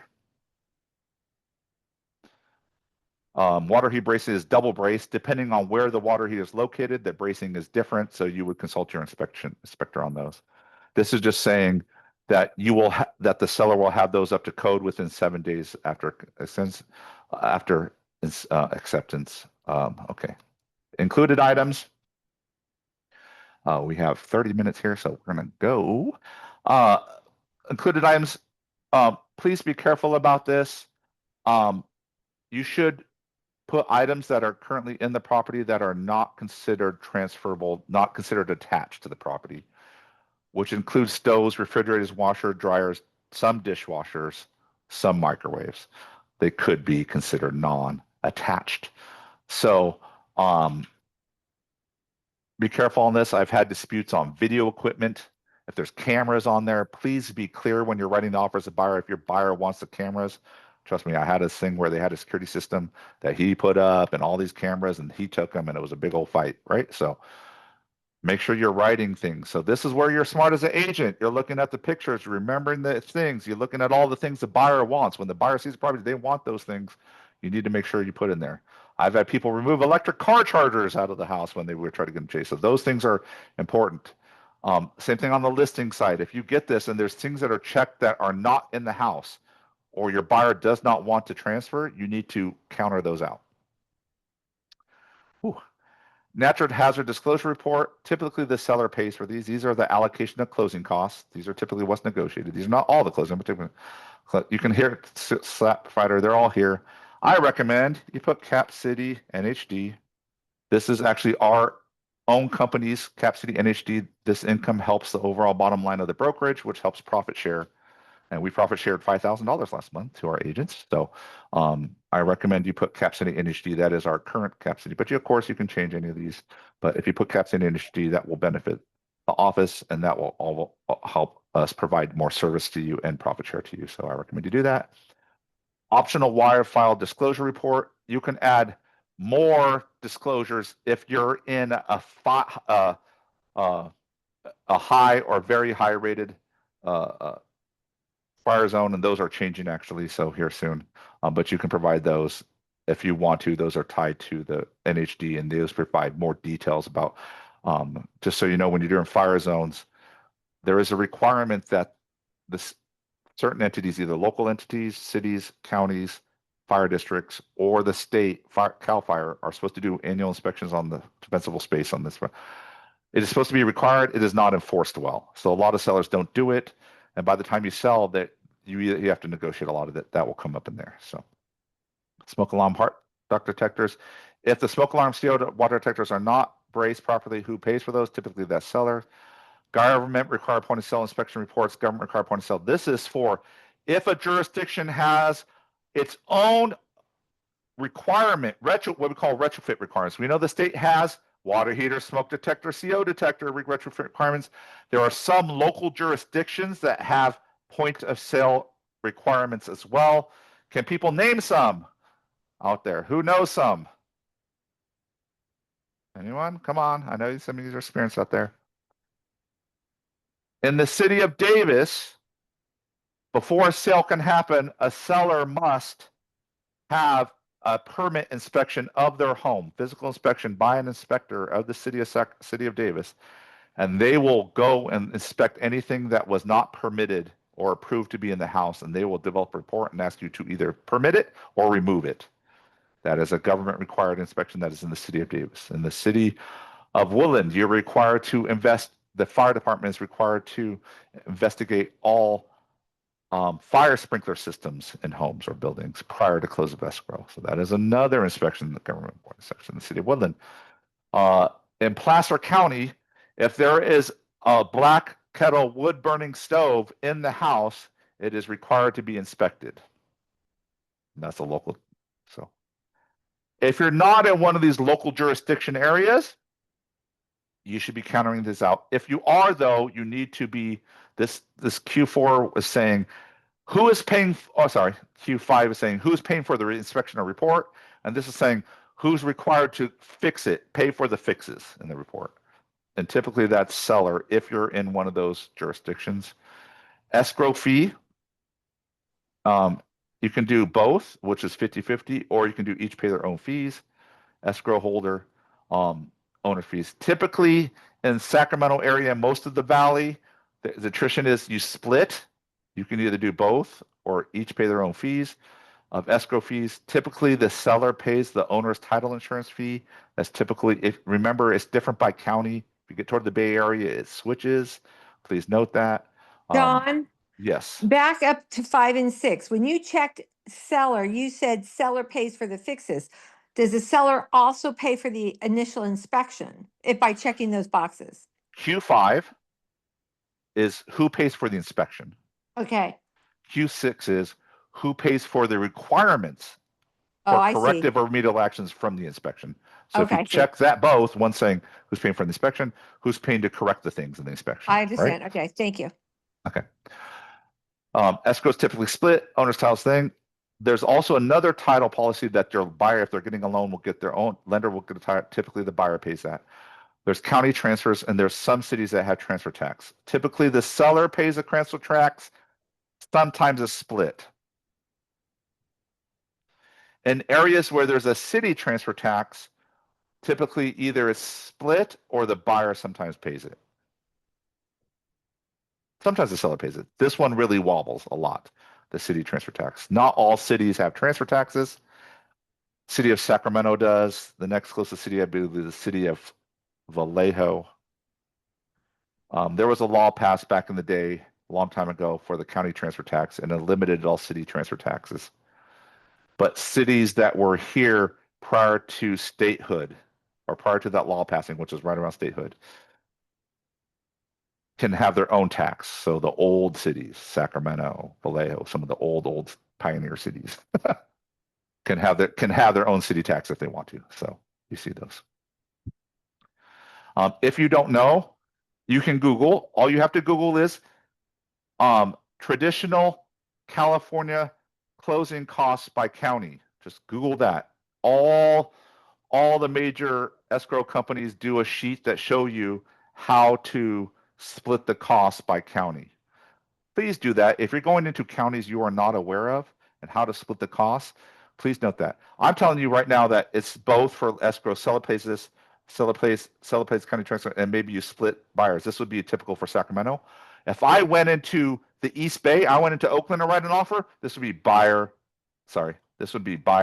buyer, which would be traditional in Oakland. Make sense? If you wrote an offer that's like this, and this, and this, and then this for, because it's Sacramento, but you did in Oakland, the agent's going to laugh at you. And they're going to need no out of area. So please be aware of those costs. If you notice this, HOA fee for preparing disclosures is automatically by state law required to be paid for the sellers. That's why I tell sellers, look, it's already required. The docs you have to disclose for the HOA to the buyer has to be already done. And these, it's a lot. It's not just, they say, I have the docs, I don't want to pay. It's not just the CC&Rs and the HOA rules. It's the minutes for the last 2 years. It's the minutes from the board meetings for the last 2 years. It's the audited financial statements from the last 2 years. So there's a lot. A very rare seller has all the docs. So typically you have to pay. So if there's a certification, sometimes the HOA, this is dumb. They have a cert fee, and sometimes they have a transfer fee. A lot of times the buyer pays the transfer fees, or both, or sometimes the seller, but usually the transfer fee is paid by the buyer. If the HOA has a cert fee, it's paid by the buyer. But don't worry, the cert fee and the buyer HOA transfer fees, along with the law that says the seller pays this, restricted the amount of the HOA transfer fees. You should have seen this in the Great Recession time when HOAs were hurting because of not a lot of payment dues. They started passing like $1,500 transfer fees for buyers to pay just because they were trying to get money. So the law came in and restricted that. But typically the buyer pays that. Typically you don't see buyer transfer fee, seller private transfer fees, but if there are, seller will do it. I don't want to go into it. They're so rare. If there's other fees or costs you want the buyer to pay or seller to pay, you wouldn't want to hear. Let's get to home warranty. Home warranty. Typically the seller usually will be providing a home warranty up to a certain amount.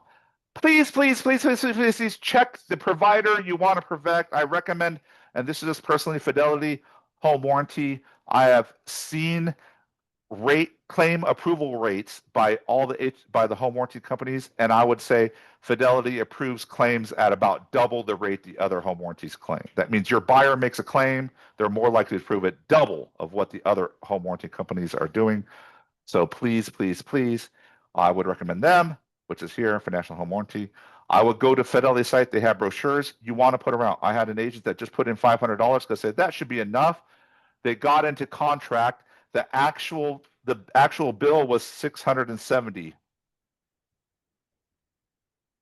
She told the buyer, "Don't worry, I'm getting the seller to pay for it." The buyer had an extra bill at $270 for the balance at close of escrow. And the buyer's like, "I thought you told me that the seller's paying for this." You're like, "Oops, I put the wrong number in." And guess what? The buyer's agent wrote a check for $270 to the buyer to offset because they messed up on the amount. And I see this all the frickin' time. If you put an amount not to exceed and the amount for the home warranty exceeds that amount, the buyer pays the difference. So please put in the correct amount. Home warranty amounts change every year. So I recommend always going and getting it verified before you write this offer. Make sense? Don't go with the standard plan, go with the upgraded plan because it will be a lot better for your buyer. And this is a get out of jail free card. honestly, I can tell you this. And even if the seller says no, buyer to pay, and buyer says, I don't want to pay it, guess what? I just credit at close and pay it for them as an agent if we close. You know why? Because of get out of jail free card. I don't know if anyone's been doing business a long time. I have had homes that seem great. We have inspections, everything's fine. And literally, we're in the middle of summer. They move in, the next day the HVAC goes out. Inspection's fine, everything's fine. It just goes out at random. I've had water heaters fail the day after close. At random. They're good, they fail. It's a lot easier to go to a buyer and say, hey, there's an $85 fee, and they'll come out and replace it or fix it, than saying, oh, I'm sorry. Right? Go ahead, Stephen T. You were talking? You say something? No, I was agreeing with you, John. I was just saying, got a witness. Witness, exactly. So, as just a rule, if the now I try to get the seller to pay it, but the seller doesn't, and the buyer asks it, and the counter buyer wants to pay it, I just say, hey, I'll pay it as a gift to you at close. It's my gift to you close, and this is what it does. And they're like, oh, that's awesome, right? But I want get out of jail free card. I don't want an unhappy customer come to me because just on bad luck, something major went bad right after close of escrow, and we have no way to fix that cost. Make sense? John, on a personal note, I buy a home warranty. I bought my house in 2019. I renewed my home warranty every year for the first 5 years because my home was 1977. And within 5 years' time, I have had to replace both water heat. I mean, it has paid for itself. So I let it lapse now because literally now everything in the house is new. But even if on the personal, renew those policies, it's worth the $600 because if something goes bad, it's going to cost. I can tell you, I have rental properties and I have home warranty. I had home warranties on all my rental properties because I didn't want to handle the repairs, right? And it was cheaper. So I just had home warranties on them, right? So they're not bad, but they are, they will service, but I would recommend it. But if it's wrong on the inspection, they're not going to cover it. So if they say the HVAC's broken on the inspection and you go to close, they're not going to cover it. If it says it's working on the inspection, then they'll cover it later, right? So, okay. We're out of the RPA for dummies. So if you can fill all that out, you're sitting pretty. So if you any questions on all that part, it gets really fast after this, and we got 17 minutes to close this out. So after this, we have addendums. If it's a TOPA, if it's this is a RPA, and this is where it varies based on the type of transaction. So if you have a tenant occupied, it's tenant. If there's a probate, if it is a mobile manufactured home, not a mobile home, a manufactured home, which is different. Tenancy in common purchase. This is where it's really in niche sales. You tend to only see this in Bay Area where they're like a co-op community and you buy an interest into the co-op and you get a designated space. Don't worry about it unless you get into this type of thing. The listing will let you know this is a TIC. They call it TIC, tenants in common, TIC. A listing, you will know that. Generally, I only see that in the Bay Area. But if you're going to do into that, there's a lot of rules and things like that. So please be careful on those. Stock cooperative is the same thing. It's kind of taking a group of owners and buying a property, and you're getting shared use of the property. Maybe restricted time periods. Usually, you see these on stock cooperatives, like on a group vacation rentals, where you buy this luxury home, and it's in San Diego, and there's 8 buyers, and each buyer gets a month and a half in the property. Does it make sense? So that'd be like a stock cooperative, right? So. Mixed use purchase addendum. This is if you're doing a mixed use property. That means there's residential and other parts. Please do not use this addendum. If you're doing this is going to likely qualify as a commercial transaction. Please note commercial transactions are restricted. Residential agents cannot do commercial transactions. They must either co-it with a residential agent or refer to a commercial agent. Please note that because the liability is there. These are other addenda. Please note that if there's a short sale, if there's addendum, you're putting an additional addendum in place tied to the contract. It needs to be put in here. If you need to write additional language. Backup offer addendum. This is if you are submitting a backup offer. If you do an offer with a back offer addendum and the seller signs it, that means if the first buyer cancels, you automatically have first right to take the house. Septic, well, or property monument propane addendum. If there is a septic, a well, a property monument means some other man-made thing on the property. propane addendum, that is not the house, I should say. Propane addendum, if those items are showing up in any of these rule, if you show up, you need to check that box.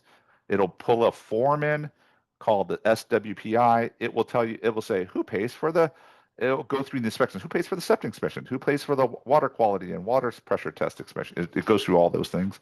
So that way you just go through things hard at the front time. Buyer intent to exchange. This is if your buyer's investor intending to exchange or seller intent to exchange as well. This notifies the other side. There's these ones, wildlife to trust advisory, REO, probate advisory. This is all additional forms if you're buying with a trust, if you're buying an REO, if you're in a wildfire area, if you're in a probate as well. So I'm not going to go through these additional terms. Every one of these contract terms up here on the first 3 pages refer to more language on the back side here. This is all the language that applies to those check boxes, like I said. So I want to go forward. You just initial on every page, the buyer's initial on every page here through these time periods. I want to note one thing here. When we get there, which is a long way away, definitions, days, is liquidated damages, arbitration, mediation, arbitration. It behooves your client to agree to mediation, arbitration. If you sign this liquidated damages clause, if both parties sign it, it means the only amount, if they were in dispute and they got into a fight and they went to legal court battle or mediation arbitration, the most amount someone can win is the amount of the deposit. That's the liquidated damage clause. This mediation arbitration dispute says, buyer and seller, if you have a dispute, you can't just go to court. You have to go to mediation arbitration first. With that said, and that is true, but in California, if the amount of money you're fighting for is less than $10,000, small claims court available, the California Constitution allows anyone unfettered access to small claims court, and it overrides any contract agreement as long as the amount of the dispute is less than the small claims court amount. So if your deposit that you're fighting over is less than that, your buyer can opt, or seller can opt out of mediation arbitration, go directly to small claims court if they wanted to. But you don't have to worry about that. If you're having a dispute and someone is talking about mediation arbitration, you should have already got your broker involved in that conversation. Does it make sense? So, all right. If one party, buyers, if you initial this, but the sellers don't, then it is not agreed to. So you got to have both sides initial. So if I'm the seller, if the buyers don't initial it, then and I want the sellers to have it, then what I do is I have the sellers initial and I make them counter that they're going to sign it. Right? So okay, we're almost done here. Expiration of offer. If your buyer is an entity buyer, this is where you would check this box. This is what gets all the time. If you don't do this, if you don't check the box in their entity buyer, you're going to have to do a whole nother form. If you do this, you'll have to do a representative capacity signature disclosure form. So help your TCs, help your buyers not have to fill out more forms. If your buyer's entity, it would be like this: John Barnado Family Trust. It asks what's the entity's name. So if it's a trust or an LLC, they ask you put the full name there. And then they say down here, who's the legal signer? John Barnado. Does that make sense? If they're not an entity seller, don't check the box. You don't have to do that. But if you are, you need to put those things in. Does it make sense? And if you notice down here, it says, buyer signature says, buyer is John Barnado Family Trust. The legally authorized signer is John Barnado. And then you put in title. In this case, it's a trust. So I put trustee. Does it make sense? If it's an LLC, typically the title is going to be something like member. Does that make sense? Something like that. Does it make sense? The buyer doesn't sign John Barnado Family Trust. So don't send the DocuSign that says John Barnado Family Trust. Send the DocuSign as John Barnado. The buyer is just John Barnado Family Trust. Does that make sense? We've seen signatures where the signature by the seller is John Barnado Family by the buyers. That's not correct. That's not accurate. Entities are not living people. Only living people can sign a document. Does that make sense? So you got to make that distinction. The buyer is John Barnado Family Trust, but the buyer's legal representative is John Barnado as trustee of the trust. Clear? Clear as mud? If you have more than 2 signers, please check that box. It'll attach a form, additional signature ASA form, which will allow you to have multiple buyers sign this form. Okay. If you notice that first part, when it allows you 4 buyers, it's okay if literally you put 4 buyer signatures on here, 4 buyers initials, even though there's 2 spots, but you put 4 in there, we'll accept that too. So you can kind of squeeze them all in if you don't want to do the ASA. We'll accept that too. We just got to have them all clearly visible. Any questions on entities for buyers? Same thing about sellers. Now, if they're going to accept your offer and they're doing a seller counter offer, the practice is if you're on the list side, you get an offer, the seller is supposed to sign the whole offer and check this box and then counter the whole offer along the counter. I see a lot of lazy agents just do a counter offer. That is not correct. And actually, if your seller doesn't sign the original offer, you send a counter offer and the buyer signs it, you are not legally in contract till the seller signs the other RPA too. Just FYI. So we've had that dispute before too. So where we've had a fully executed seller counter offer, but not the fully executed RPA. And we had a dispute on when the start of escrow started. And it mattered because we were at close of escrow and they were trying to do fines and stuff. So those things all matter. So careful what you do. If they're an entity seller, this is where the seller is. Typically, you won't fill in the entity seller information if you're on the buy side. So I leave that blank. Typically, if the sellers are accepting or countering your offer, they'll sign counter and they'll usually check it. They'll put the box in and put the stuff in for their own seller to sign. So don't have to worry about generally, unless they ask you through confirmation remarks will tell you to do that and some sort of instructions. Seller signs here. I just want to note an offer not accepted. This is not required, but it is good practice. If your seller is not accepting an offer, I generally put seller initials that they had not accepted an offer on this date. We send them to them. We ask for that on our close. So if you have a listing and you have multiple offers, we're going to ask you for seller rejecting the other offers. We want you to do this because we've had disputes, and trust me, you will get disputes where if you have a hot property, there's multiple offers and you put that contract in dual agency. You have a buyer and you get it in contract dual agency. Trust me, there's a lot of agents that are going to cry foul and want proof. And this is your get out jail free card when the seller says, yeah, I rejected the offer, right? Make sense? Okay. This is where agents fill out their information.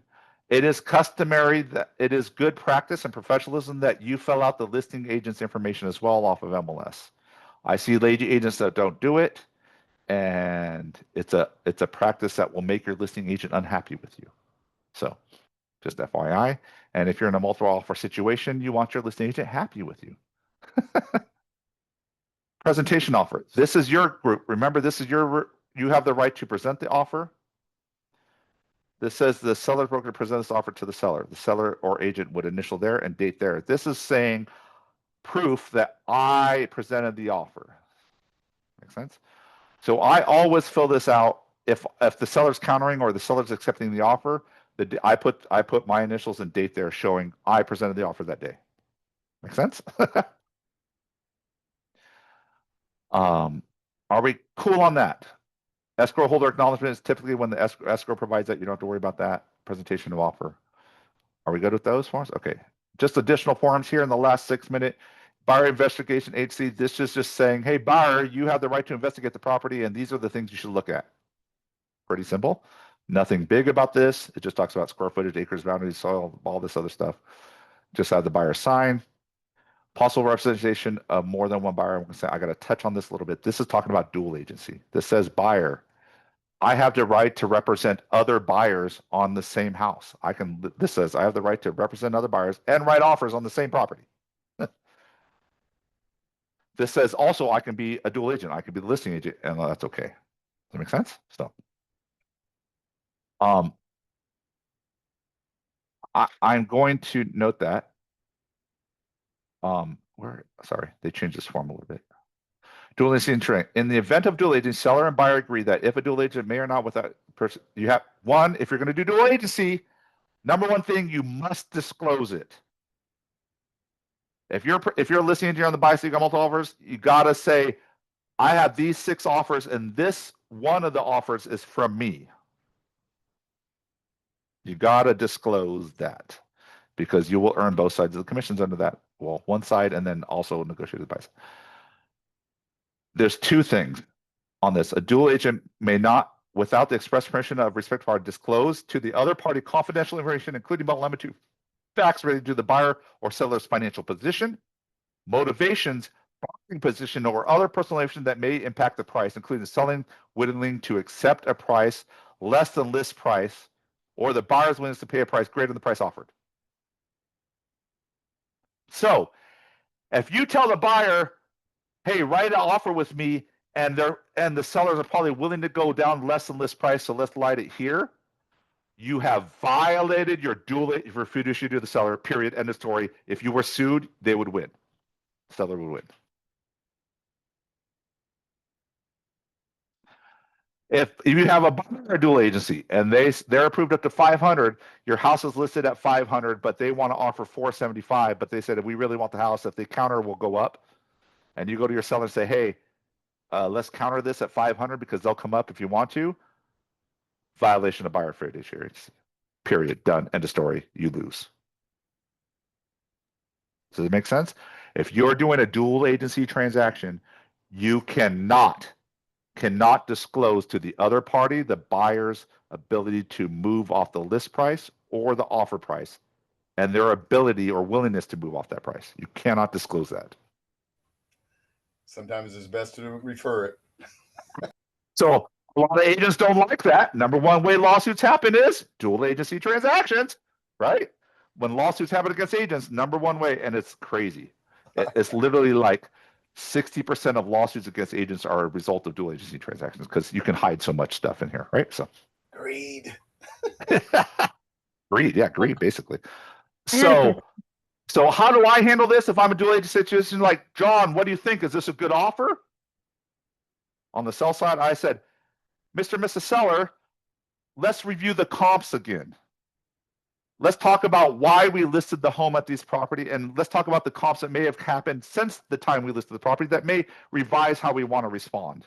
And I reviewed the comps and I said, based on these, how do you think about the offer and what do you think we should respond at? Make sense? And make them say a number. John, Yes. are you saying then that you might run a new current CMA because maybe it's Yes, been on the likely. market for 6 to 8 Because weeks? you can't tell them what's a good offer or not. This is a Okay. good offer. This is a good offer. The buyers are going to perform. Now you're telling, does it make sense? You're guaranteeing things. That's fraud, right? Does it make sense? So, and you know you can't disclose anything. You don't want to disclose anything that may tell the seller the buyer's willingness to move off the offer price. You cannot say that, right? So what I say is, let's review the comps and let's see if you still believe the house is worth 500,000 when we listed it, based on new information. Current old comp, the comps we looked at, and the new comps. And I review that with them. I say, hey, look, this other house just went closed, and it's same model, and we know it was pending. We didn't know, we thought it was there, but it went in at 485. What do you think now? And the buyer's like, yeah, can we do 490? I mean, seller's like, can we do 490? Fantastic. Counter at 4. Don't even ask questions. Don't even push them on it. 490 is the counter price. Make sense? Same thing with the buyer. The buyer says, and often buyers are going to say, come to you, and especially multiple offer situations, the agent, I want to use you, agent, because I want the deal. I'll pay you a commission. You'll do agency, we'll do agency, and you'll get the double end, but I want a super deal. And I tell agents, I can't do a super deal, meaning I am not going to tell the seller or influence the seller to accept your offer if it's less than the other offers or less quality in terms than the other offers. I am not doing that. I would should do that. One thing I can do is, though, I can tell you where the other offers are. Offers are not necessarily confidential. You see it right there, 2A. Offers are not necessarily confidential. I could tell you, buyer, what the other offers are, and I could tell you how to be the best offer. But you have to be willing to go there. And if you want that information, I can provide that information. But it's up to you to write the offer that will be accepted by the seller. Not that I'm giving you a deal. If you start promising a deal like that, trust me, that's where I've seen an agent in our office, this is a long time ago, lose their license over this. Lose their license over this issue, literally. He had 7 offers. 1 was dual agency. It was the lowest offer by far. All other 6 offers were higher. And he didn't present the other offers because he wanted the dual agency and had her sign, and they found out. And DRA found out and revoked his license. He wasn't too smart. Stephen T might know who he is. Okay. Fair housing and discrimination. You can't. I just want to know, these are protected classes. These you can't discriminate. And in your marketing, you can't refer anything. If you're marketing this, you can't refer anything like this. Medical condition. These are protected things. Does that make sense? Immigration is the primary language. Military, you can't do anything. Close to Bill Air Force Base. Do You could not get in trouble. discriminate. You could get you could do discrimination on that, right?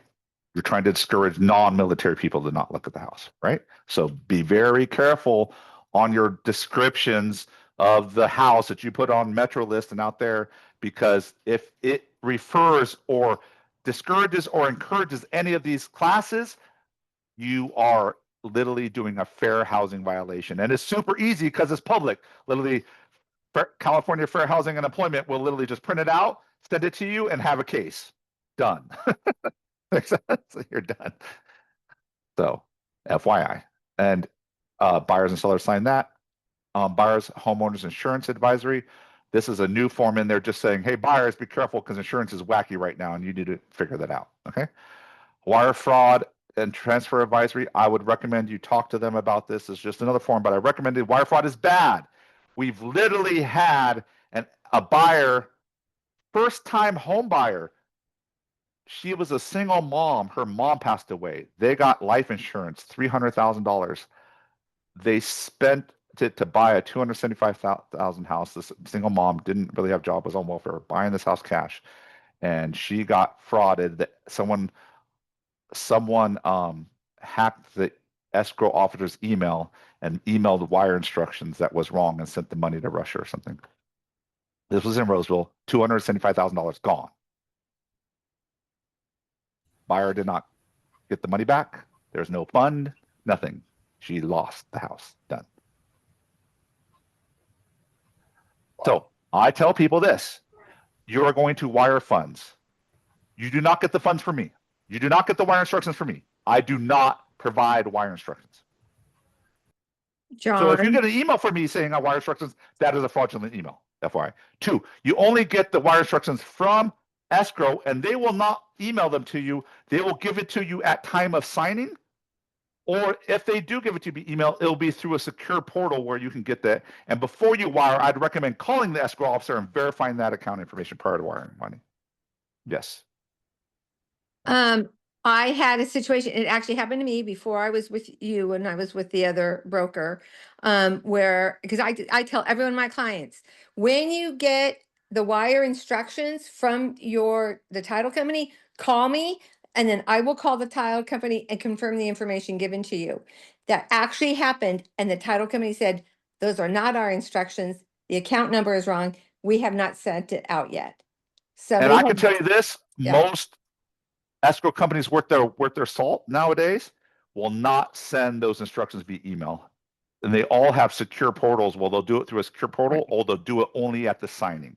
Literally physically there, say, here's Right. the instructions. Well, Right. and like I said, this was years ago before I was with you. And yeah, it does happen. It could have happened to my client.